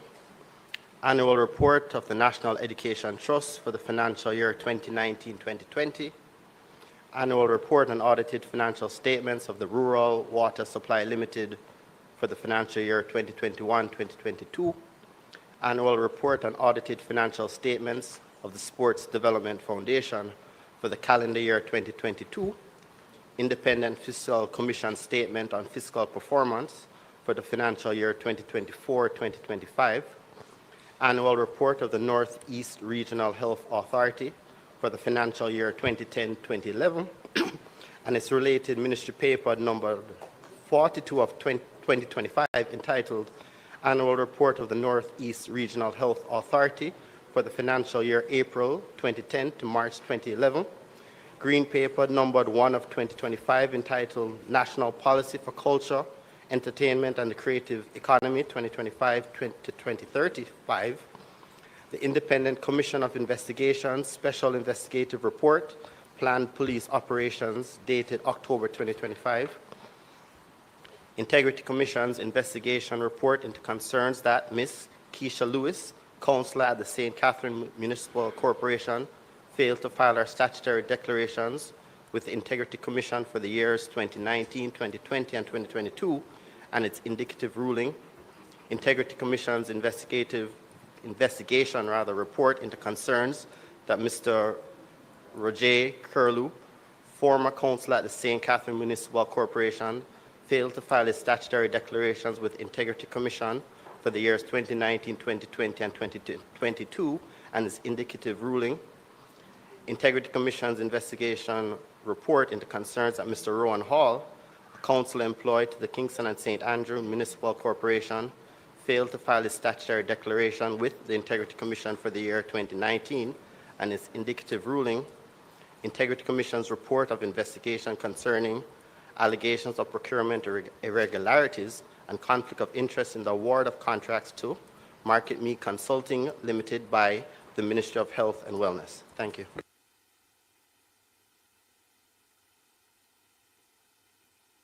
Bills brought from the Senate. Petitions, papers, report from committees.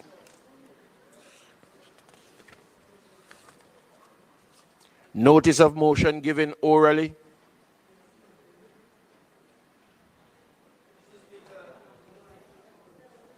Mr. Speaker, I beg to give notice that at the next meeting of the House, I will move to introduce and have read the first time a bill shortly entitled the Criminal Records Rehabilitation of Offenders Act 2025.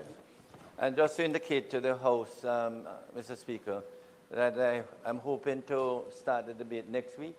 I'll be very happy if persons participate in the debate. So even though I will open next week, those who would like to participate next week can participate. I won't close next week, but I would expect, I know around everywhere, everybody wants expungement and they harass everybody. So please have a look at the bill and then we can debate it starting next week. But I really would like to close by the end of the month.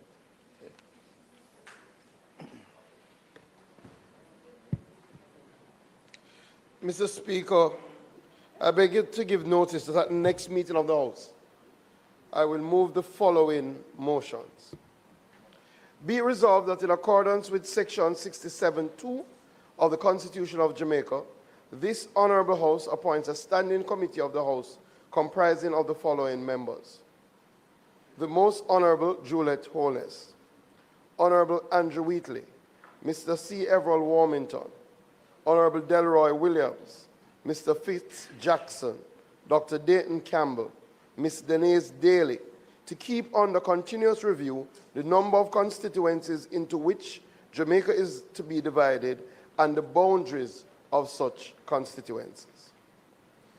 Be it resolved that notwithstanding Standing Order number 68.3 and in accordance with the Standing Orders numbers 68.1e and 73, this Honourable House appoints a Regulations Committee comprising of the following members: the Honourable Franklin Whittle, the Honourable Donovan Williams, the Honourable Tova Hamilton, Mr. Andrew Morris, Honourable Rhoda Crawford, Mr. Philip Paulwell, Mr. Isaac Buchanan, Ms. Zulika Jess.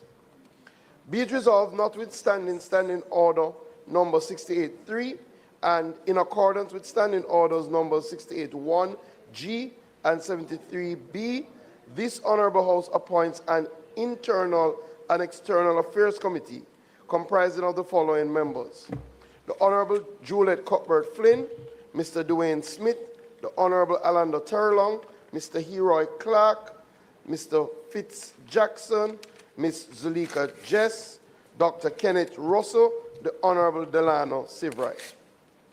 Be it resolved, notwithstanding Standing Order number 68.3 and in accordance with Standing Orders numbers 68.1L and 73E, this Honourable House appoints an Ethics Committee comprising the following members: Mrs. Marlene Malahoo Fort, the Honourable Franklin Whittle, the Honourable Juliet Cuthbert Flynn, Mr. Andrew Morris, Honourable Crystal Lee, Mrs. Natalie Nita Garvey, Miss Andrea Perkis, and Mr. Anthony Hilton. Be it resolved that notwithstanding Standing Order number 68.3 and in accordance with Standing Orders numbers 68.1I and 73C, this Honorable House appoints the Human Resources and Social Development Committee, comprising of the following members: Mr. Dwayne Smith, the Honorable Crystal Lee, the Honorable Carencia Morrison, Mr. Andrew Morris, the Honorable Rhoda Moy Crawford, Mr. Damian Crawford, Miss Yvonne Rosemary Shaw, Dr. Alfred Dawes. Be it resolved that notwithstanding Standing Order number 68.3 and in accordance with the Standing Orders numbers 68.1J and 73C, this Honorable House appoints an Infrastructure and Physical Development Committee comprising of the following members: Mr. Heroy Clark, Mr. James Robertson, Mr. Dwayne Smith, the Honorable Franklin Whittle, the Honorable Delroy Williams, Mr. Ian Hales, Mr. Richard Azan, Mr. Dennis Gordon. Be it resolved that notwithstanding Standing Order 68.3 and in accordance with Standing Orders number 68.1H and 73C, this Honorable House appoints an Economy and Production Committee comprising of the following members: the Honorable Alanda Terrelong, the Honorable Donovan Williams, the Honorable Delano Sivright, the Honorable Tova Hamilton, the Honorable Xavier Main, the Honorable Carencia Morrison, Mr. Anthony Hilton, Dr. Dayton Campbell, Mr. Mikhail Phillips, Mr. Fitz Jackson. Be it resolved that in accordance with Standing Orders numbers 68.1D and 72, this Honorable House appoints a Committee of Privileges comprising the following members: the Most Honorable Juliet Holness, the Honorable Donovan Williams, the Honorable Franklin Whittle, Mr. Heroy Clark, the Honorable Crystal Lee, Mr. Omar Newell, Mr. Dennis Gordon, Miss Yvonne Rosemary Shaw.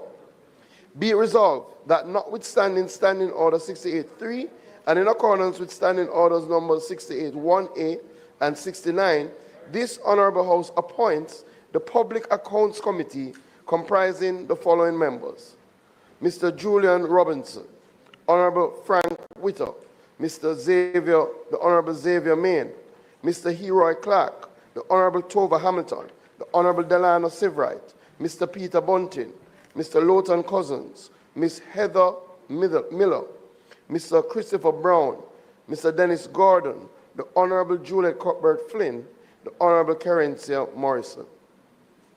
Be it resolved that notwithstanding Standing Order 68.3 and in accordance with Standing Order number 68.1F and 73A, this Honorable House appoints a Public Administration and Appropriations Committee comprising of the following members: Mr. Peter Bunting, Mr. Andrew Morris, Mr. Heroy Clark, the Most Honorable Juliet Holness, the Honorable Delroy Williams, the Honorable Marissa Dalrymple Filbert, Mr. C. Everall Warmington, the Honorable Crystal Lee, Mr. Mikhail Phillips, Ms. Nikisha Burchell, Mr. Omar Newell, Mr. Damian Crawford, Mr. Wavell Hines. Be it resolved that notwithstanding Standing Order number 68.3 and in accordance with Standing Order number 74, this Honorable House appoints a Special Select Committee comprising of the following members: the Most Honorable Juliet Holness, the Honorable Marissa Dalrymple Filbert, the Honorable Juliet Cuthbert Flynn, the Honorable Alanda Terrelong, Honorable Donovan Williams, Mr. Heroy Clark, Mrs. Natalie Nita Garvey, Ms. Denise Daly, Mr. Dwayne Vaz.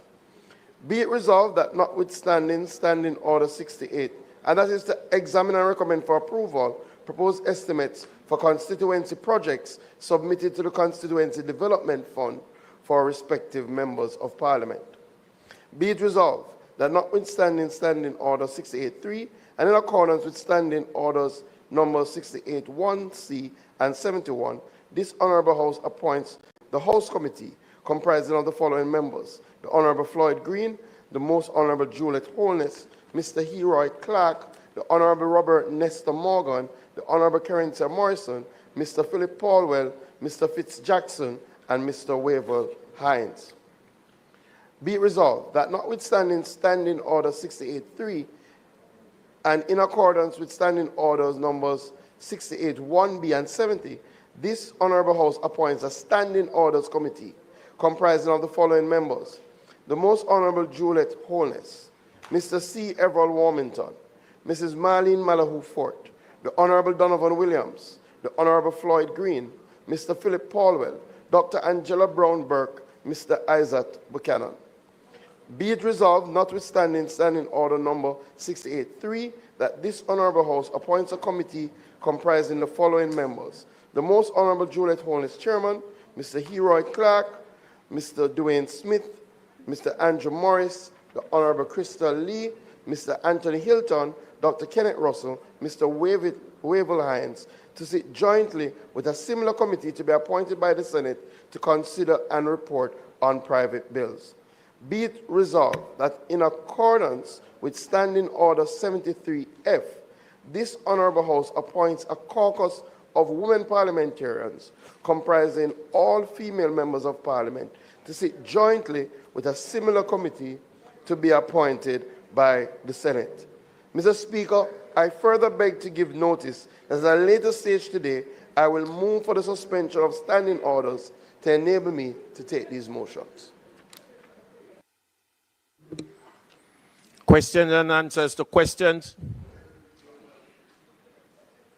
Motions that may be made at the commencement of public business requiring notice. Motion relating to sitting of the House. Motion for leave to introduce bills. Presentation of bills without leave of the House first obtained. Public business. House Leader. Mr.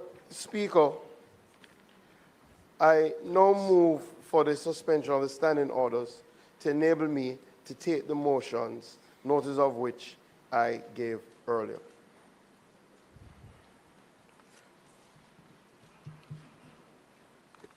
The question is that the standing order be suspended to enable the minister to take the motion, notice of which he gave earlier. Those in favor? Those against? Ayes have it. Minister. Mr. Speaker, I will use this time just to indicate, as I have gone through the list of the various committees, just to indicate the chairmanship in relation to the various committees that have been outlined. And a number of them are prescribed in accordance with the standing orders. The Standing Committee of the House, which looks at the constituencies, which is Section 67, Chair the Most Honorable Juliet Holness. The Regulations Committee, the Honorable Franklin Whittle. Internal and External Affairs Committee, the Honorable Juliet Cuthbert Flynn.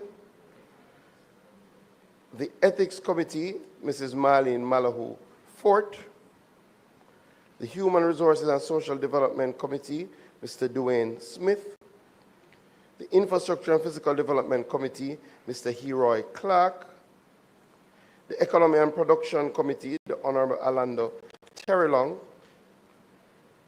The Privileges Committee, the Most Honorable Juliet Holness.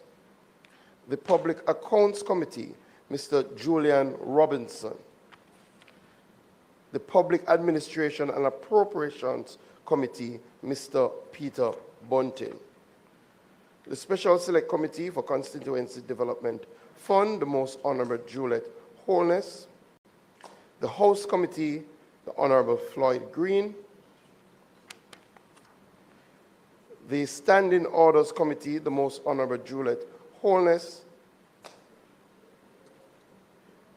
And the Private Bills Committee, the Most Honorable Juliet Holness.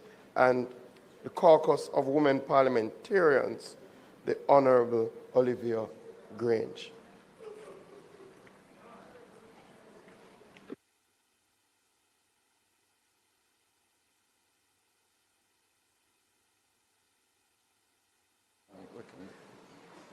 Yes, we can debate. That's fine. Mr. Speaker, the minister having tabled and put the various motions, I would just like to respond.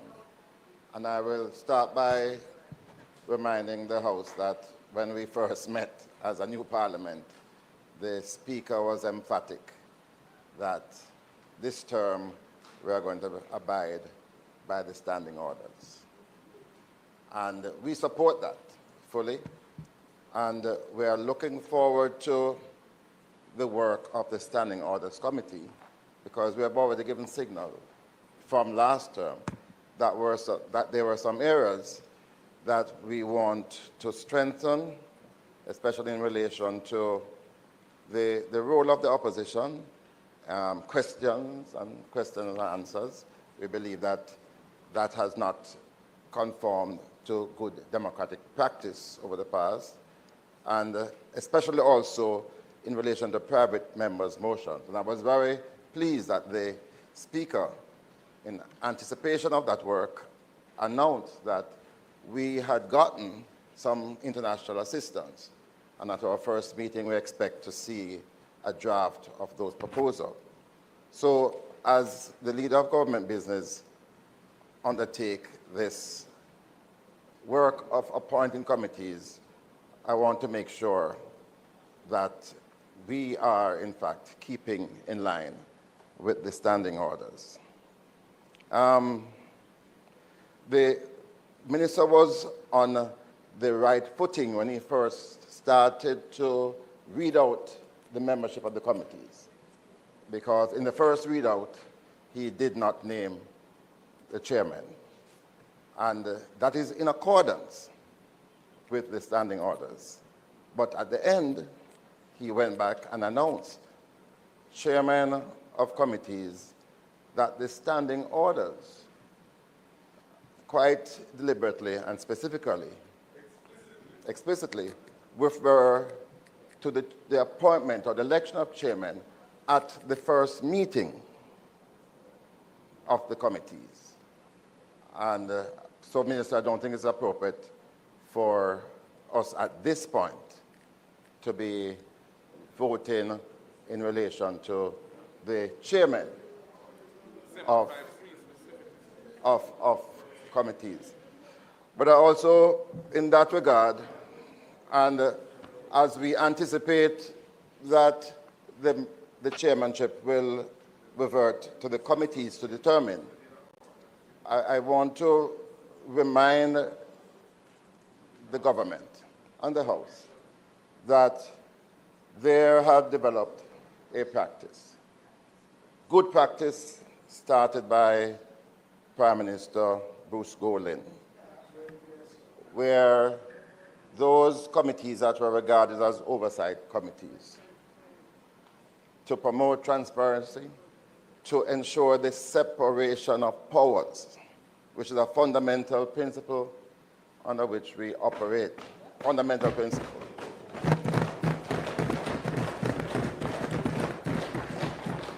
That those committees would be chaired by the opposition. And it was a deliberate move on the part of Mr. Golding. In fact, he didn't come here and announce the chairmanship. He instructed his members in the committee that when they first met, they would elect an opposition member to chair those committees. And it worked well in the period when he was Prime Minister, when the House shifted and we became government. It was continued and it was lauded by the then opposition. And then in 2016, it continued under the current Prime Minister. And then all of a sudden, in 2020, it stopped. And at the time when it was stopped, we were told that, well, we weren't meeting the mark as chairman, which is not true. And that because you had so many members, you want to make sure that they were active. What have we found since 2020 to the end of the last session? The inactivity was glaring, glaring, absolutely glaring. Absolutely glaring.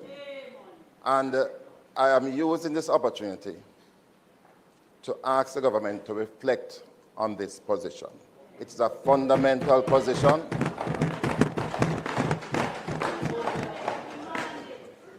It's a fundamental position, and it is not in breach of the standing orders, because the standing orders allow the members to determine who they want to chair. But it's a policy, and it has to be based on greater principle of openness, accountability, and a full separation of powers, checks and balances. So we want to bring that to the attention of the government, and that when these committees do meet, we are going to be forceful in advancing that position for the chairmanship to reside in the opposition on behalf of the people of Jamaica.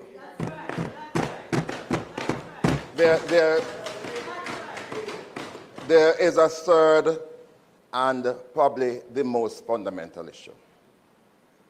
We speak about the separation of powers doctrine. And that is not only theory. It is the safeguard of our democracy. And the standing orders were very clear when they were first promulgated that there is a role for ministers, but there's a role for the executive. And who are the executive? Cabinet ministers, ministers of state, and parliamentary secretary. And it was never the intention for these three groupings of executive members to be a part of oversight over themselves. Right? And this, notwithstanding the standing orders, can't continue. It is improper for ministers to be a part of the oversight of these committees, and it is totally unacceptable.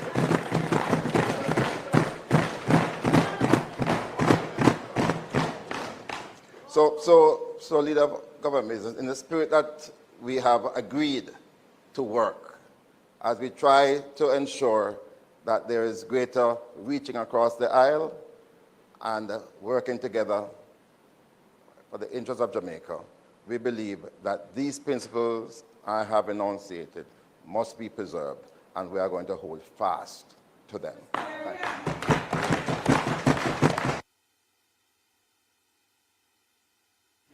Before you, House Leader, just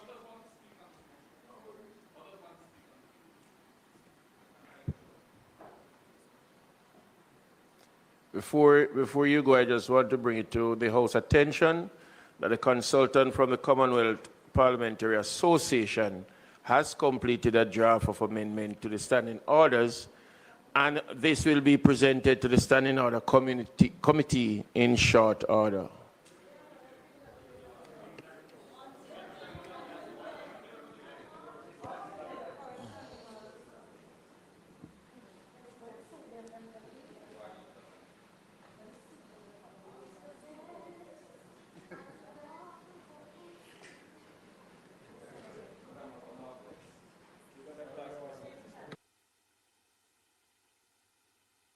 Your mic was on, you know. I acknowledge you.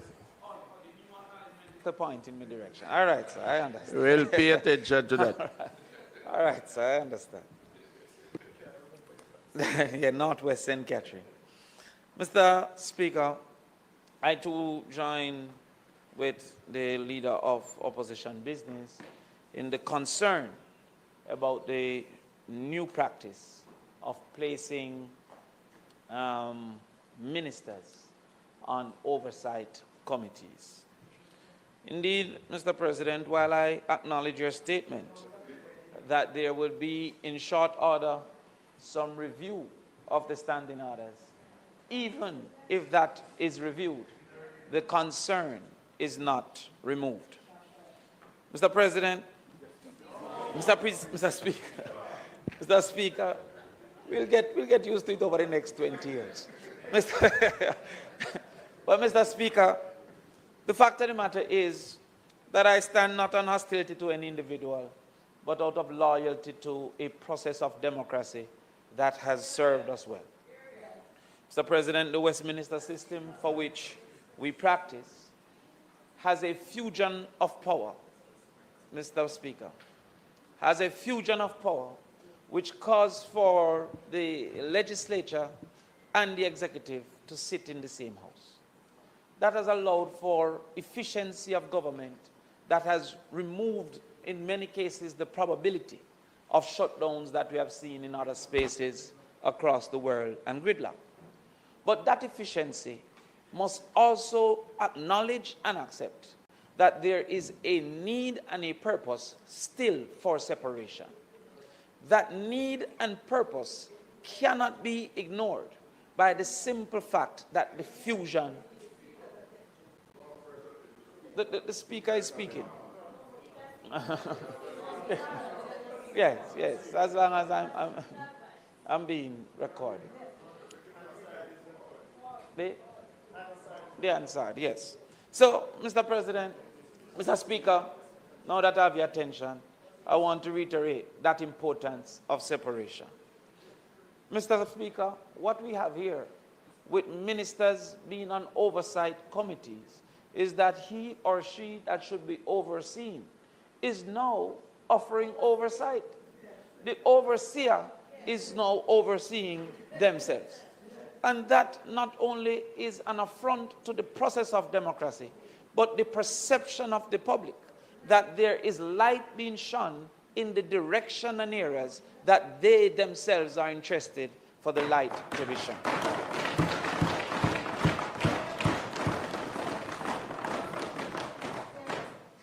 Mr. Speaker, no one hear me today. But Mr. Speaker, what we have recognized here is that almost every single committee has ministers on those committees. And in some cases, not only are they present, but they are chairing these committees. Indeed, it shifts the process from an arena of oversight to a ring of self-defense, where persons therefore move to the point that they must protect themselves. Indeed, those less exposed to the realities of democracy may argue that they can simply recuse themselves, but that does not solve the malice that exists. Indeed, ministers have a commitment to collective responsibility, and therefore any single ministry in front of a committee is actually under his own supervision because he was a part of the plans, he was a part of the decision, and he was sworn to the duty of collective responsibility. When we look across the world, we recognize that this practice is frowned upon. In Britain itself, this practice is frowned upon. In Canada, the practice is frowned upon. And recently in Australia, they said that even the majority of the government is a breach to the democratic process of oversight, and that the opposition should actually have majority for real and serious oversight. There can be no...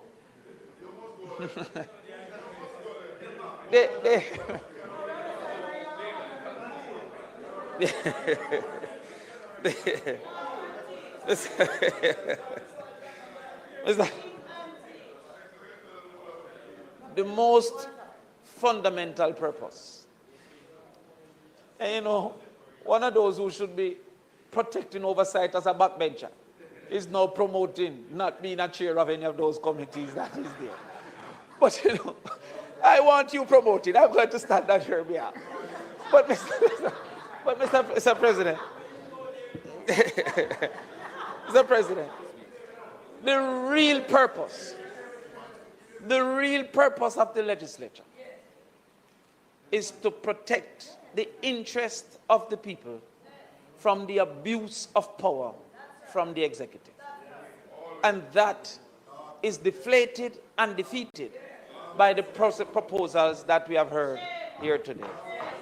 Therefore, Mr. President, Mr. Speaker, I ask the government And I ask you, sir, to review the proposals that are putting persons who are in the executive to also be, to be on the oversight committees. With that, Mr. Speaker,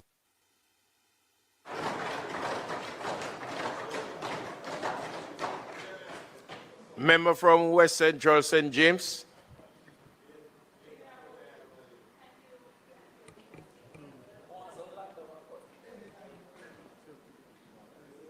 Thank you, Mr. Speaker. Mr. Speaker, I have taken note of the submissions made, and I believe it is important to remind everyone who is listening that the standing orders themselves provide for their suspension at Standing Order 86. Any one or more of these standing orders may, after notice or with the leave of the Speaker, be suspended on a motion. So where leave is requested and obtained and the standing orders have been suspended, Mr. Speaker, you can proceed. First point. It's just important to remember that the standing orders provide for their suspension at Standing Order 86. That's the first point. Mr. Speaker, the mandate of the select committees are set out beginning at Standing Order 68. And if we choose an example of one of the terms, the Economic and Production, Human Resource and Social Development and Infrastructure, Physical Development Committee, for example, mandates the receiving of submissions from citizens and organizing meetings between citizens, community groups, sectoral organizations, members of parliament, and representatives of government agencies to facilitate exchange of views on the operations of the government and their effect on communities and groups in the society.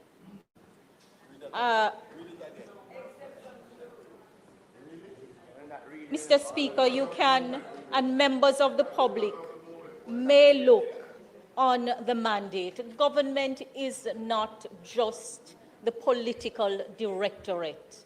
And when the executive makes policy and account to the legislature, the rest of government has to implement and execute those policies. And so it is not true to say that members of parliament on the government side cannot properly perform the functions that are set out in the committees because they are on the government side. It's not true to say that in a wholesale way and without exception, because government is bigger than the political directorate.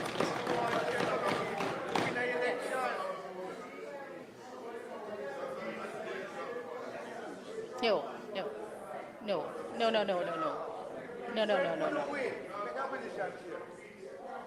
Members of the public are listening on.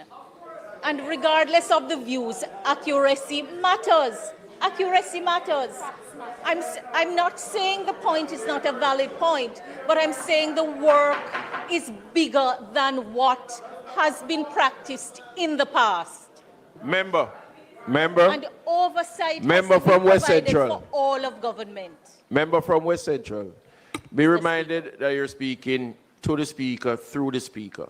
So you don't have to pay attention, speak directly. An important reminder, Mr. Speaker. I will just reiterate that the standing orders provide for their suspension, and also that the work of the committees are set out in the standing order, and the oversight work is much bigger than a limit to the political directorate.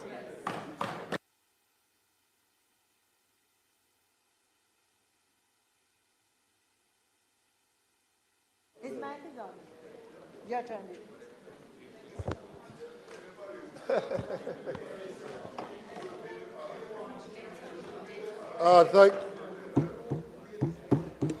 Member from Eastern Westmoreland. Thank you very much, Mr. Speaker. We have inherited quite a few things. And one of the things that we inherited is the system of governance that we use. Now, when you inherit something, it's like you have to understand that you may not be able to use it in its entirety, and there is some modification that is required, because what obtained in the jurisdiction that you inherited it from may be a little bit different. So the Westminster model of government that is practiced in the UK, they have about 650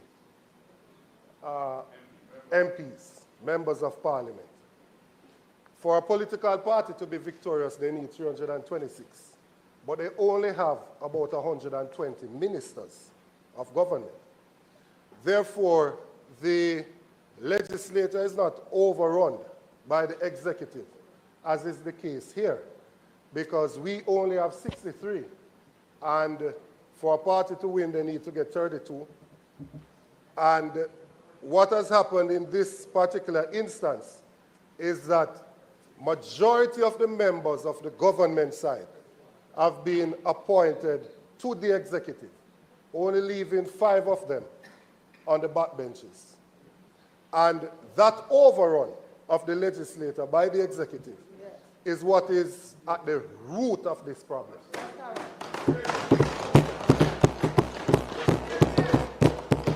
Because if the government was to appoint committee members and they were not going to utilize members, as is outlined in section 68(3), where it says that subject to the provisions of Standing Order number 71, a sessional select committee shall consist of not less than 6 members, including the chairman, none of whom shall be a minister or parliamentary secretary.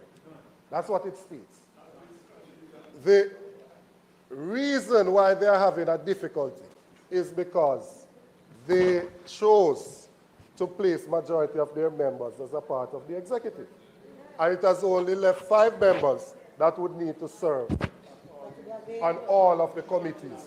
And therefore, we're seeing this situation. Now, this is not the first time that the issue of separation of powers is coming up, and there is what seems to be a manifest breach of it. In its previous iteration, this JP government decided to put the Chief Justice on probation. And that triggered a lot of criticisms, including from members of the judiciary. Judges actually protested. The idea of us observing and being true to the doctrine of separation of powers is well established. And there's obviously good reason for it. It is not in an attempt to give prominence to members here. So the advocacy is not to give some position to members who are on this side. That's not what we're talking about. The idea, though, is to provide protection to the people of Jamaica so that their rights are not trampled upon. It is clear that once you do not have the separation of powers, that you're going to concentrate too much authority in either an individual or a body. And that leads to the possibility of corruption and tyranny. That is clear. Now, in order for us, we love it, man, and I want you to also love it and shun it. Mr. Speaker, it is a previous leader of the Labour Party, a previous Prime Minister of the Labour Party, that took a decision as well that it is members of the opposition that should chair the committees. the idea that when the Labour Party had 49 members, that they would have been more active has been proven to be false. Because during the preceding 5 years, we had less meeting than the 5 years before that they complained about. Yes, yes, yes, yes, yes. Most people make reference of things that they don't even know. It's like the Ethiopian eunuch. Do they even know of the things of which they speak? No, they don't. This has nothing to do with 20 years ago. Absolutely nothing to do with that. Don't be sidetracked. This has to do with the separation of powers to prevent the concentration of too much power in a single individual or body, and to ensure that the rule of law is supreme. That's what this is about. And so, Mr. Speaker, our Constitution and our democracy rests on the doctrine of the separation of power. This is to prevent the corrosive dangers of corruption and exploitation. We all must stand resolute to prevent such an eventuality. Thank you.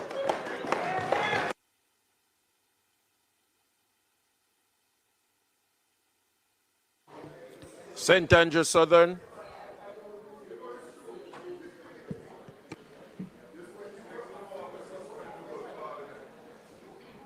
Thank you, Mr. Speaker. Mr. Speaker, in the first sitting of the new Parliament, on her appointment as Speaker, the member for East Rural, St. Andrew, indicated a determination to adhere to the standing orders in how this Parliament would be conducted. The two standing orders which are engaged in this discussion are Standing Order 68.3 and Standing Order 75.3. 68.3, as has been read, essentially says that these sessional select committees, which we're appointing today, should not include among their membership ministers or parliamentary secretaries. It is a fundamental standing order which supports good governance in our democracy.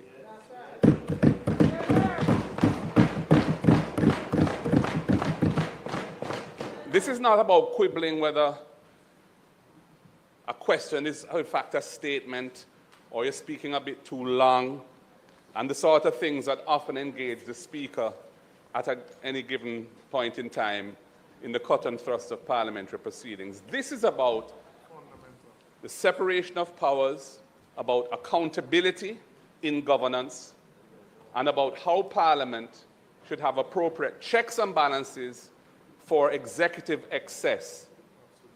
And that is why these sessional committees, which are review and oversight committees, are supposed to be established without the presence of persons from the executive thereon.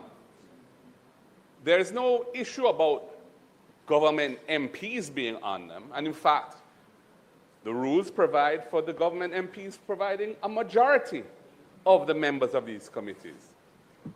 And it's based on the balance in a given parliament from time to time. That's in the standing orders.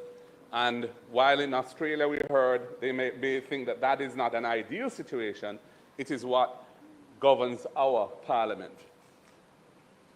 The issue is executive influence, undermining the efficacy and transparency of oversight functions of parliament in our democracy.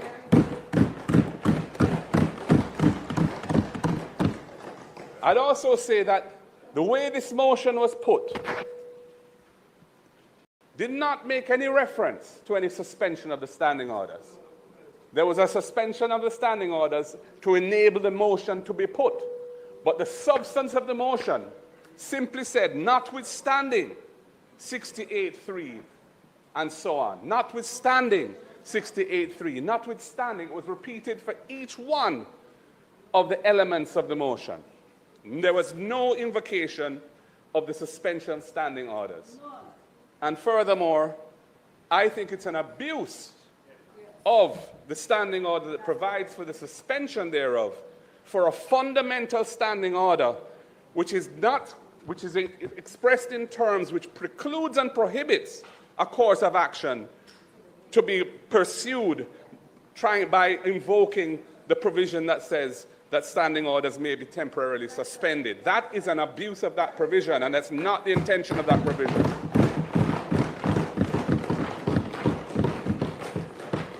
The other standing order which is fundamental to this discussion is 75.3, and that deals with how chairmen are to be appointed for these sessional select committees. And it says that a select committee may elect a chairman from among its members. Therefore, for the leader of government business to purport today to determine who will be chairing these committees is ultra vires the rules of this House and ultra vires this particular standing order. There is nothing in the standing orders that authorize any departure from the provision that the members of the committee are to elect their chairman in relation to any of these committees, save and except those which specifically provide that the chairman is to be a particular individual. And there are a few like that. So, for example, the committee that deals with standing orders says in 70 subsection 2 says that the Speaker shall be a member and chairman of that committee. Similarly, the House committee also says that the minister in charge of arranging the business of the House shall be a member and the chairman of the House committee. And the Privileges Committee also says, the provisions there say that the Speaker shall be a member and the chairman of the Committee of Privilege. Those are the three where the standing order specifically authorized, in the case of the House committee, that the minister in charge of arranging the business of the House shall be. That is the only exception to the rule in the standing orders that ministers are not to be on these committees. So where we're heading today is a breach of the standing orders, is a breach of the principles of checks and balances in our democracy, and should not be supported.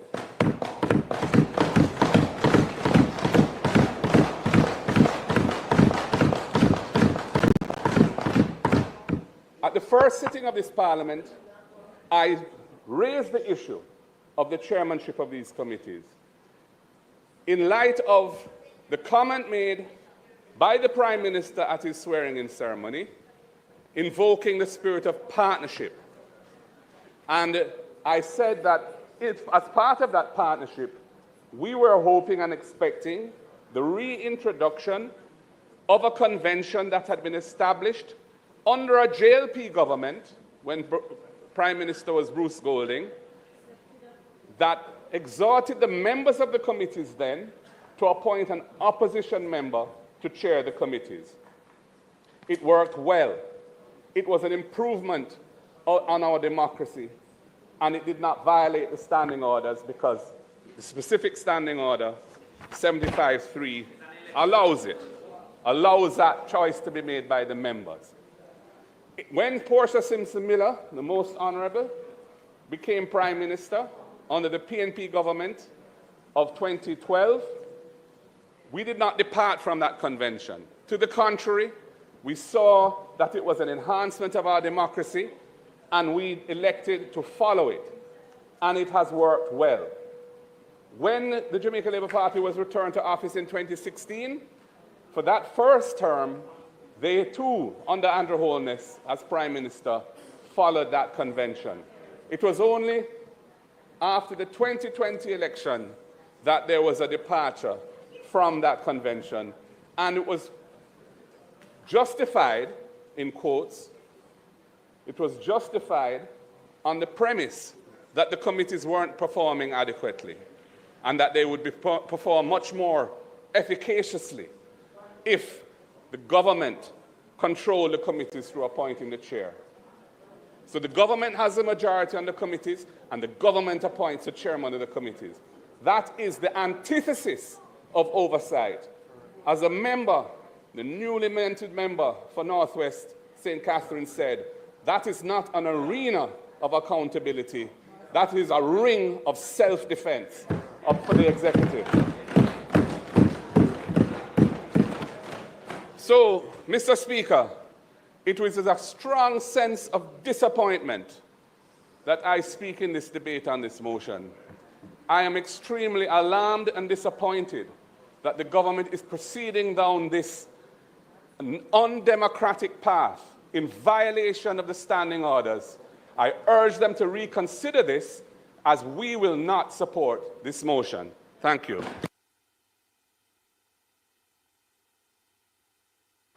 Member from St. Catherine South Western. Mr. Speaker, the Just turn hypocrisy, one of the mics off, please. the hypocrisy that one hears coming from that side. The leader of opposition, who shall remain there, maintains that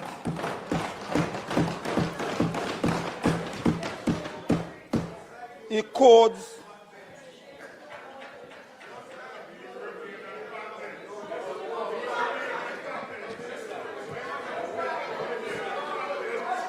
Mr. Speaker, I will not be distracted by a member who got beaten in central Manchester, run to south Manchester to seek refuge. I ran in southwest St. Catherine all the while, win all the while, the large number of votes. So please, don't. He mentioned standing orders 75-3. Okay? And it says plainly, may. It don't say it has to be.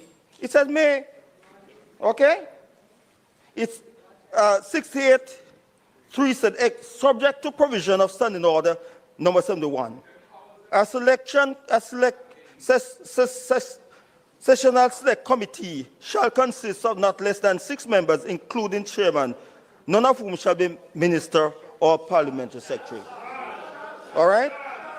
So you can always amend. And I came here, hold on.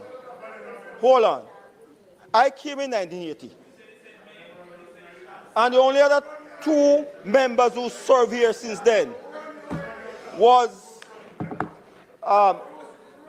Minister Chang and Mr. Bartlett. Okay?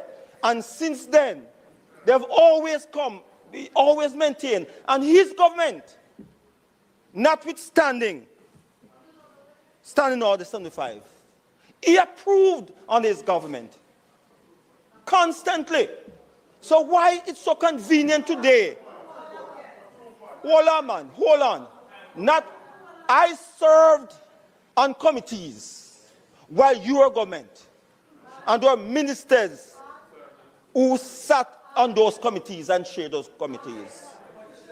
He said, notwithstanding, and you hypocrites support it then, leave it then.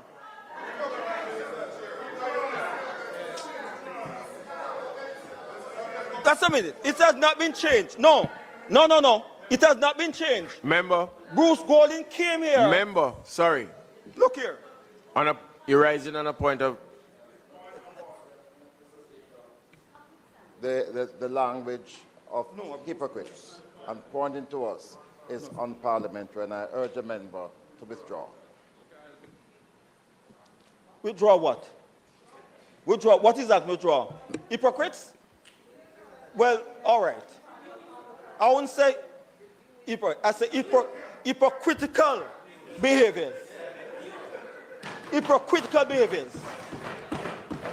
There's no way in the standing order that state that opposition members must chair committee in this house. Nowhere in the world does it happen. Bruce Golding came here, made that statement. It's not written inside of here. We are guided by this. It was not amended. It was not amended to reflect that opposition members chair committee. He made that statement. Okay? Unless it is written inside here, hypocritical statements from that side must be rejected. Don't come with that. You voted for it. You voted for it. Who? You who? Met over Mark Golden. Look here. Don't let me go further than that. Members. Are you Mr. through? Speaker, Dayton, shut your mouth. Crystal, Member. thing up, so you have run go west, want to go seek refuge. Don't talk to me. I don't run. Member from St. Catherine South Western. Remember, you're not allowed to refer to any member by name. Even the white one?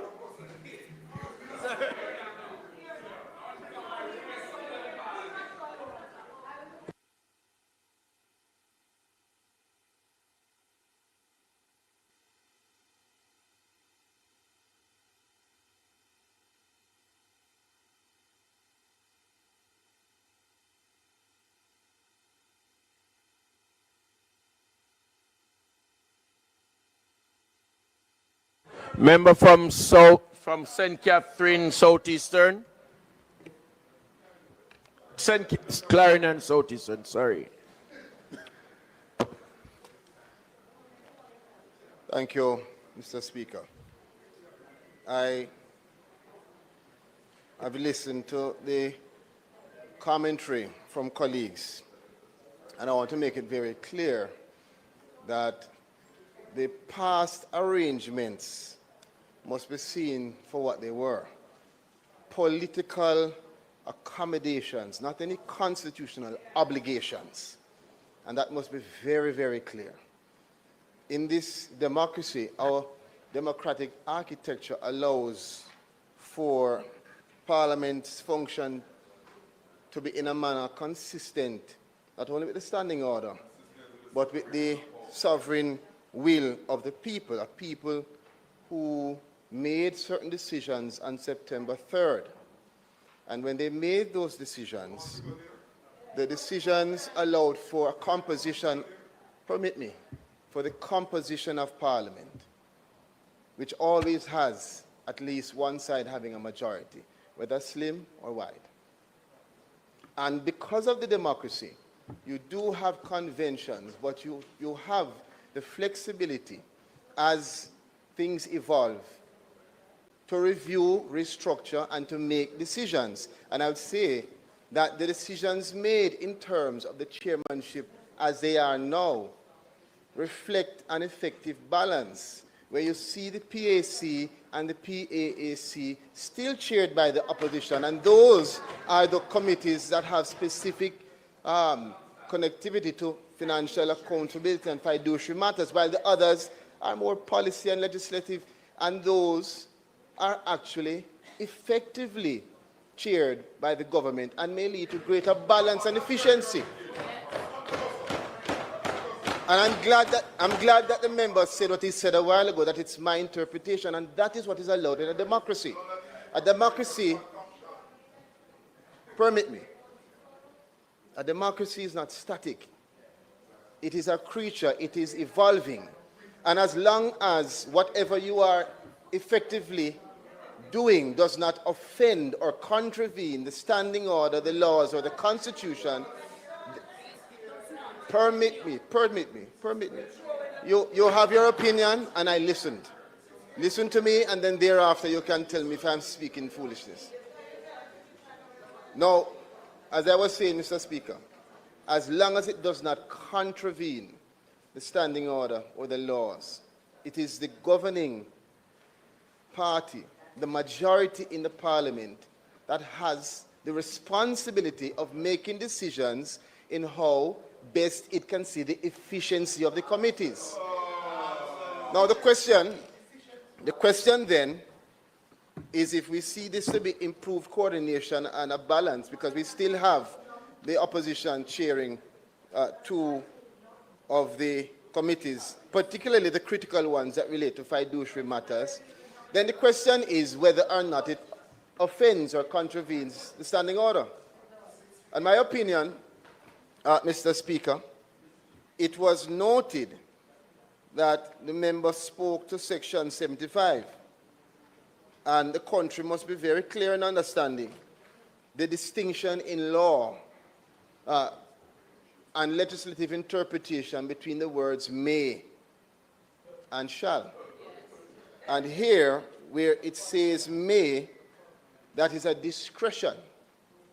Discretion meaning there's no obligation. As I said before, you're talking about political accommodations. Matter of fact, what is being proposed by the opposition now is a matter of entitlement, almost as if they believe there's a parliamentary entitlement to chair. There is none. There is none. There is none. And the other matter relates then to the issue, Mr. Speaker, of 68.3. Member. I want clearly to understand what the point of order is, please. Just a minute. So, Mr. Speaker, the member is misleading the House because there are two separate matters that are being discussed. One is about chairmanship and the other is around the membership. And in what he has point said of order, just please. now... That is complete rubbish. Listen, a point of order to the point of order. A point of order to that point of order.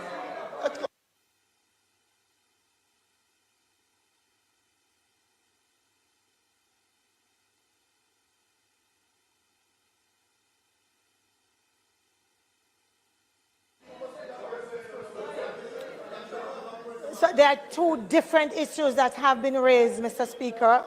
And in what the member is saying, he is conflating both and confusing them. In addition, look at the dictionary.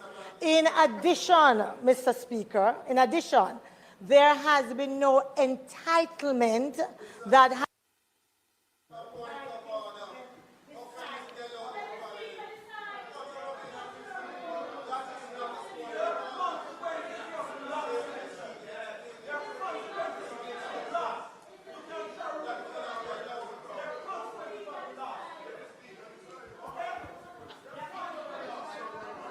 Member from Clarendon Southeastern.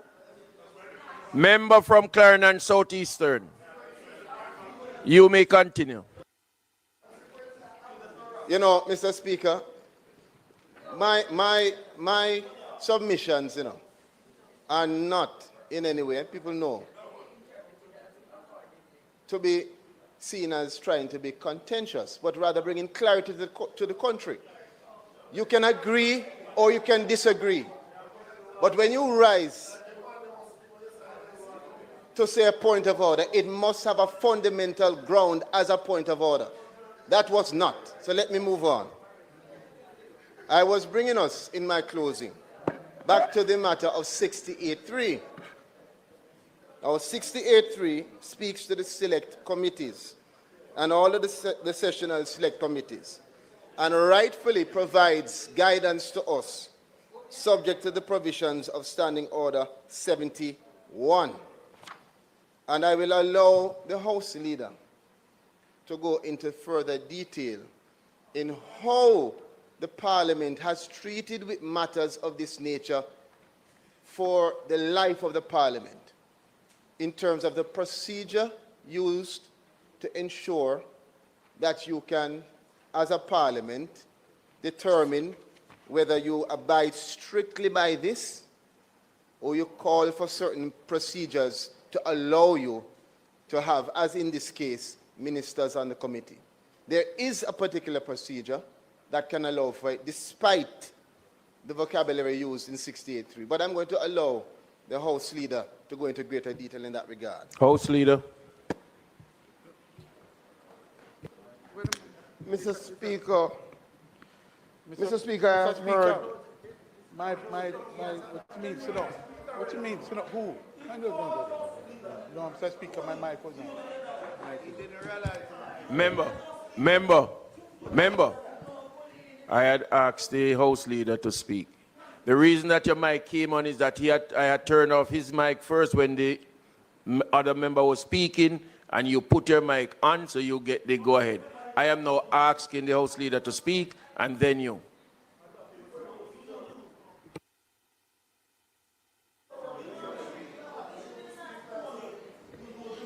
You will hear. Members. No, that's the point. Allow me.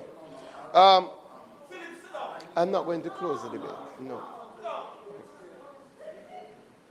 All right, so, Mr. Speaker, I have heard the members who have contributed to the debate thus far, and I am aware that there are more members who have indicated that they want to contribute. And I think as they see the direction that I'm taking, then they will understand and we can speak thereafter.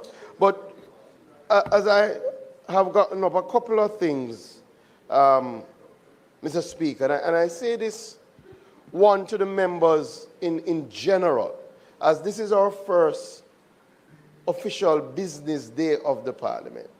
I do agree that the standing orders provides the guide, and I will ask that when people quote from the standing orders, that they read the provision in full. Because if they don't do that, they may take out a part to try and give an impression that is false. So when the leader of opposition, the member, read the provision in relation to the selection of committees, he framed it in a particular manner. It says, except as otherwise provided by these orders or by special direction of the House, a select committee may elect a chairman from the members. He never mentioned the first area of the provision, especially the special direction of the House in which we sit, as a route through which chairmen of committees can be chosen. I will not say it was purposefully misleading, but I will ask the members to read the provisions in full, or they may give a wrong impression. The other thing that I say to all the members, especially those who've been around for longer than I have been around, there are some conventions that have been established over time. And those conventions are so well established that when the House prepares the documentation for these committees, it is actually included in the documentation. One of those conventions have to do with ministers of state, and the fact that ministers of state have sat on many a select committee, including committees in the last session on which the opposition sat and did not complain. And that is why the motions are written in a manner that says notwithstanding. And because what the member from Eastern Westmoreland said rightly, that as a small parliament, we have to look at some of the conventions that have been used to ensure that you can effectively function as a government. That is why the provision for notwithstanding Standing Order 68.3 has been maintained from before I was in this parliament. In fact, from before I was born. And opposition and government, in the spirit of working together, opposition and government, in the spirit of working together, even in the last sitting, the last term of Parliament, in the spirit of working together, opposition and government have worked together on this. And that is why people like the Honourable Member, State Minister Witter, would have chaired the Regulations Committee in the last term. That is why Member Main would have been on multiple commissions, and this opposition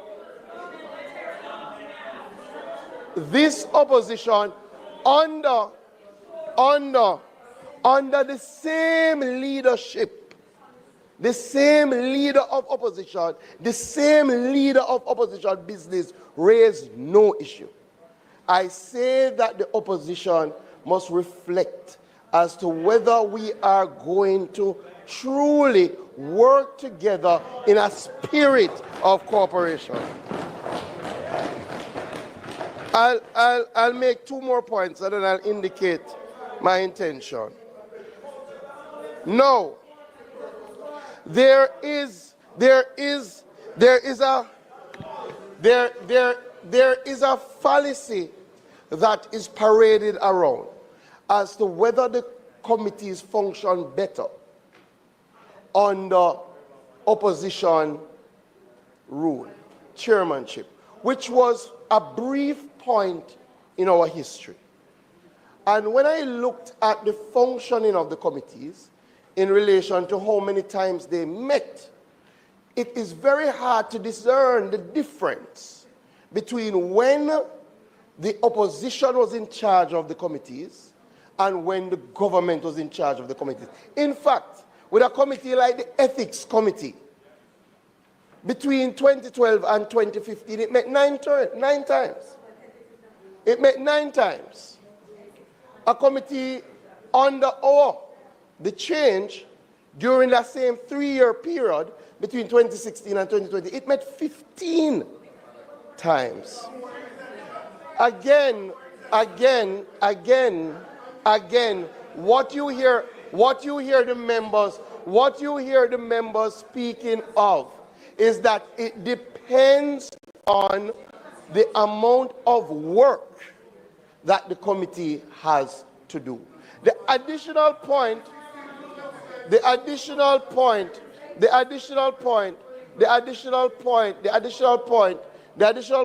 I will raise is that there are schemes that are outlined in the standing order. The standing order has some committees that it indicates who the chairmanship is. By convention, we have always allowed the opposition to chair the Public Accounts Committee and the PAAC, and that has not changed. Additionally, when you look at the UK system, there is only one committee chaired by the opposition, and that's the Public Accounts Committee. Only one committee. And the reason for that, Mr. Speaker, is that despite what has been said by the members, committees like the Production, the Human Resources, the Economy and Production Committee, the Infrastructure Committee, are established to ensure that the policy direction of the government is being implemented through its ministries and agencies. And again, and it is not by chance that the PAC and the PAAC, remember the PAC is the committee that has Auditor General reports to, and the PAAC that always had embedded in it a strong oversight responsibility, were chaired by the opposition. So, as the member from West Central, St. James, indicated, when you look at the definition of the committees and what they're called upon to do, for you to believe that a member of the government could not effectively chair that committee, I think is a false assertion. So there are other points, Mr. Speaker, but I will say this thing. Because, Mr. Speaker, I want us to embark on this journey with a sort of sameness of purpose, appreciating that the people have selected a government, that the government is here to work with the opposition, appreciating that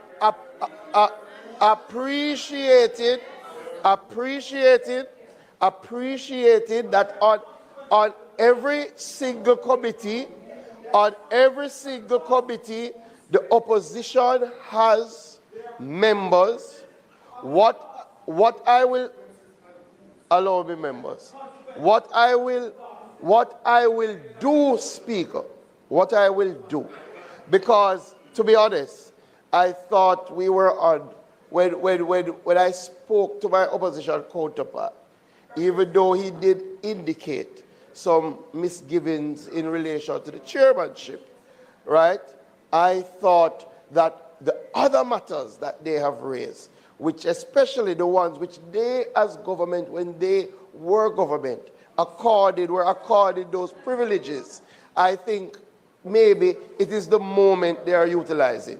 So what I will do, I will suspend the debate. I will have a discussion with the leader of opposition business so that when we come back here, hopefully we are in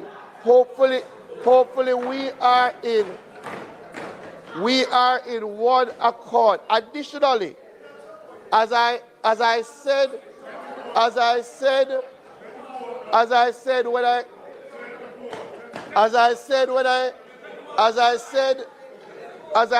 when I started, I urge the leader of opposition business and the leader of the opposition that things that they accorded within the past, as soon as the term before us, committees that they sat on with composition of state ministers, don't use this opportunity to grandstand, but let us work together.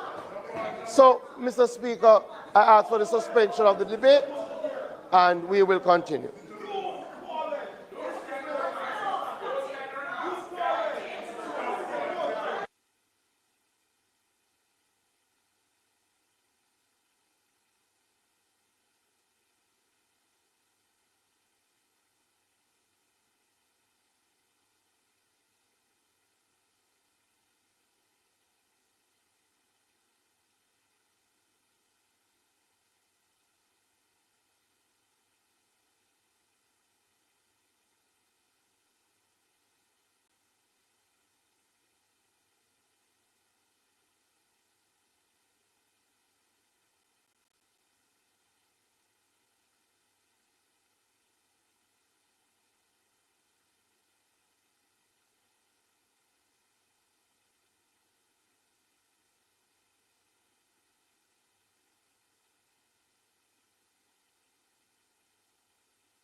Members, Members, the motion is on the floor for a suspension.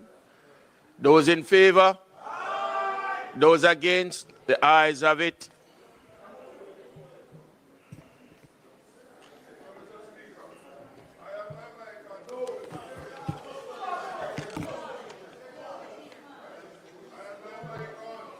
They want to muzzle us over here. That's the intent. Put on. Mr. Speaker, it is not intended to do any further business today. As such, I ask for the adjournment until next week. The request is on the floor for the sitting of this House to be adjourned until next week, Tuesday. Those in favor? Those against? The ayes have it. This House now stands adjourned.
So why you come to me with that foolishness, you know? You elect a prime minister, and is a prime minister run the country. It is time we learn to hold our leaders accountable for their actions and stop making excuses for them. Stop making excuses. Otherwise, go elect the people who really run in the country. And I don't want the right start that stupid argument. Hold the people you elect accountable and stop making excuses for them.